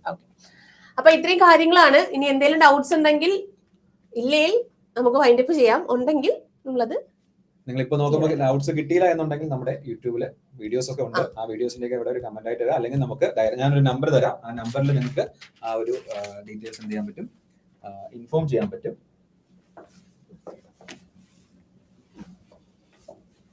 ഓക്കെ, ഒരു 9266880247 എന്ന് പറയുന്ന ഈ ഒരു നമ്പറിലേക്ക് നിങ്ങൾ എന്ത് ചെയ്യുക, ഒന്നുകിൽ കോൾ ചെയ്യുക. ഓക്കെ, 9266880247 ഒന്നുകിൽ കോൾ ചെയ്യുക, അല്ലെങ്കിൽ എന്ത് ചെയ്യുക, വാട്സാപ്പ് ചെയ്യുക കേട്ടോ. വാട്സാപ്പ് ചെയ്യുക. നിങ്ങളുടെ ഡൗട്ട്സ്, എന്ത് ഡൗട്ട്സ് ആയാലും അത് എന്താ ക്ലിയർ ചെയ്യുക. അത് കോഴ്സ് റിലേറ്റഡ് ആയാലും അപ്ലൈ ചെയ്യുന്ന റിലേറ്റ് ചെയ്തിട്ടുള്ളതായാലും പഠിക്കാനുള്ള കാര്യങ്ങളായാലും എല്ലാം നിങ്ങൾക്ക് എന്ത് ചെയ്യാൻ പറ്റും, ഈ ഒരു ഈ നമ്പറിൽ കോൺടാക്ട് ചെയ്താൽ മതി.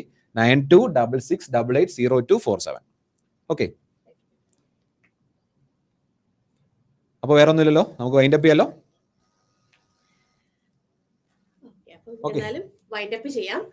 അപ്പോൾ എന്തെങ്കിലും ഡൗട്ട്സ് ഉണ്ടെങ്കിൽ നിങ്ങൾക്ക് സാറ് പറഞ്ഞ പോലെ കമന്റ് സെക്ഷനിലോ നമ്മുടെ ഇതിലോ നമ്പറിലോ കോൺടാക്ട് ലൈവിൽ നമ്മൾ ലൈവിൽ വരും. നമ്മൾ എന്തായാലും ദിവസങ്ങളിൽ യൂട്യൂബിലൊക്കെ ലൈവിൽ ഉണ്ടാവും. നിങ്ങൾ ചോദിച്ചാൽ മതി. ഓക്കെ, ക്ലിയർ ചെയ്യാം. ഓക്കെ, അപ്പം ഏകദേശം ഒക്കെ സോൾവ് ആക്കിയിട്ടുണ്ടെന്നാണ് ഞങ്ങളുടെ ഒരു പ്രതീക്ഷ. നമ്മുടെ എല്ലാ ആൾക്കാർക്കും ഉള്ള കോമൺ ആയിട്ട് വരുന്ന ഡൗട്ട് ആണ് ഈ ചോദിച്ചത്. നമ്മളെല്ലാം ഡിസ്കസ് ചെയ്ത കാര്യങ്ങളല്ല. അപ്പൊ ഇതെല്ലാം നിങ്ങൾക്ക് ക്ലിയർ ആയി. ഇനിയിപ്പോൾ ധൈര്യമായിട്ട് പോയി അപ്ലൈ ചെയ്തോളൂ. അപ്ലൈ ചെയ്യുന്ന സമയത്ത് എന്തെങ്കിലും കൺഫ്യൂഷൻ ആയി അപ്പോൾ കോൺടാക്ട് ചെയ്തോളൂ, അല്ലെങ്കിൽ ചോദിച്ചോളൂ കേട്ടോ. ഓക്കെ, അപ്പൊ നമുക്ക് എന്തായാലും അപ്പൊ എല്ലാവർക്കും എല്ലാവിധ ആശംസകളും. Thank you all. Okay, by.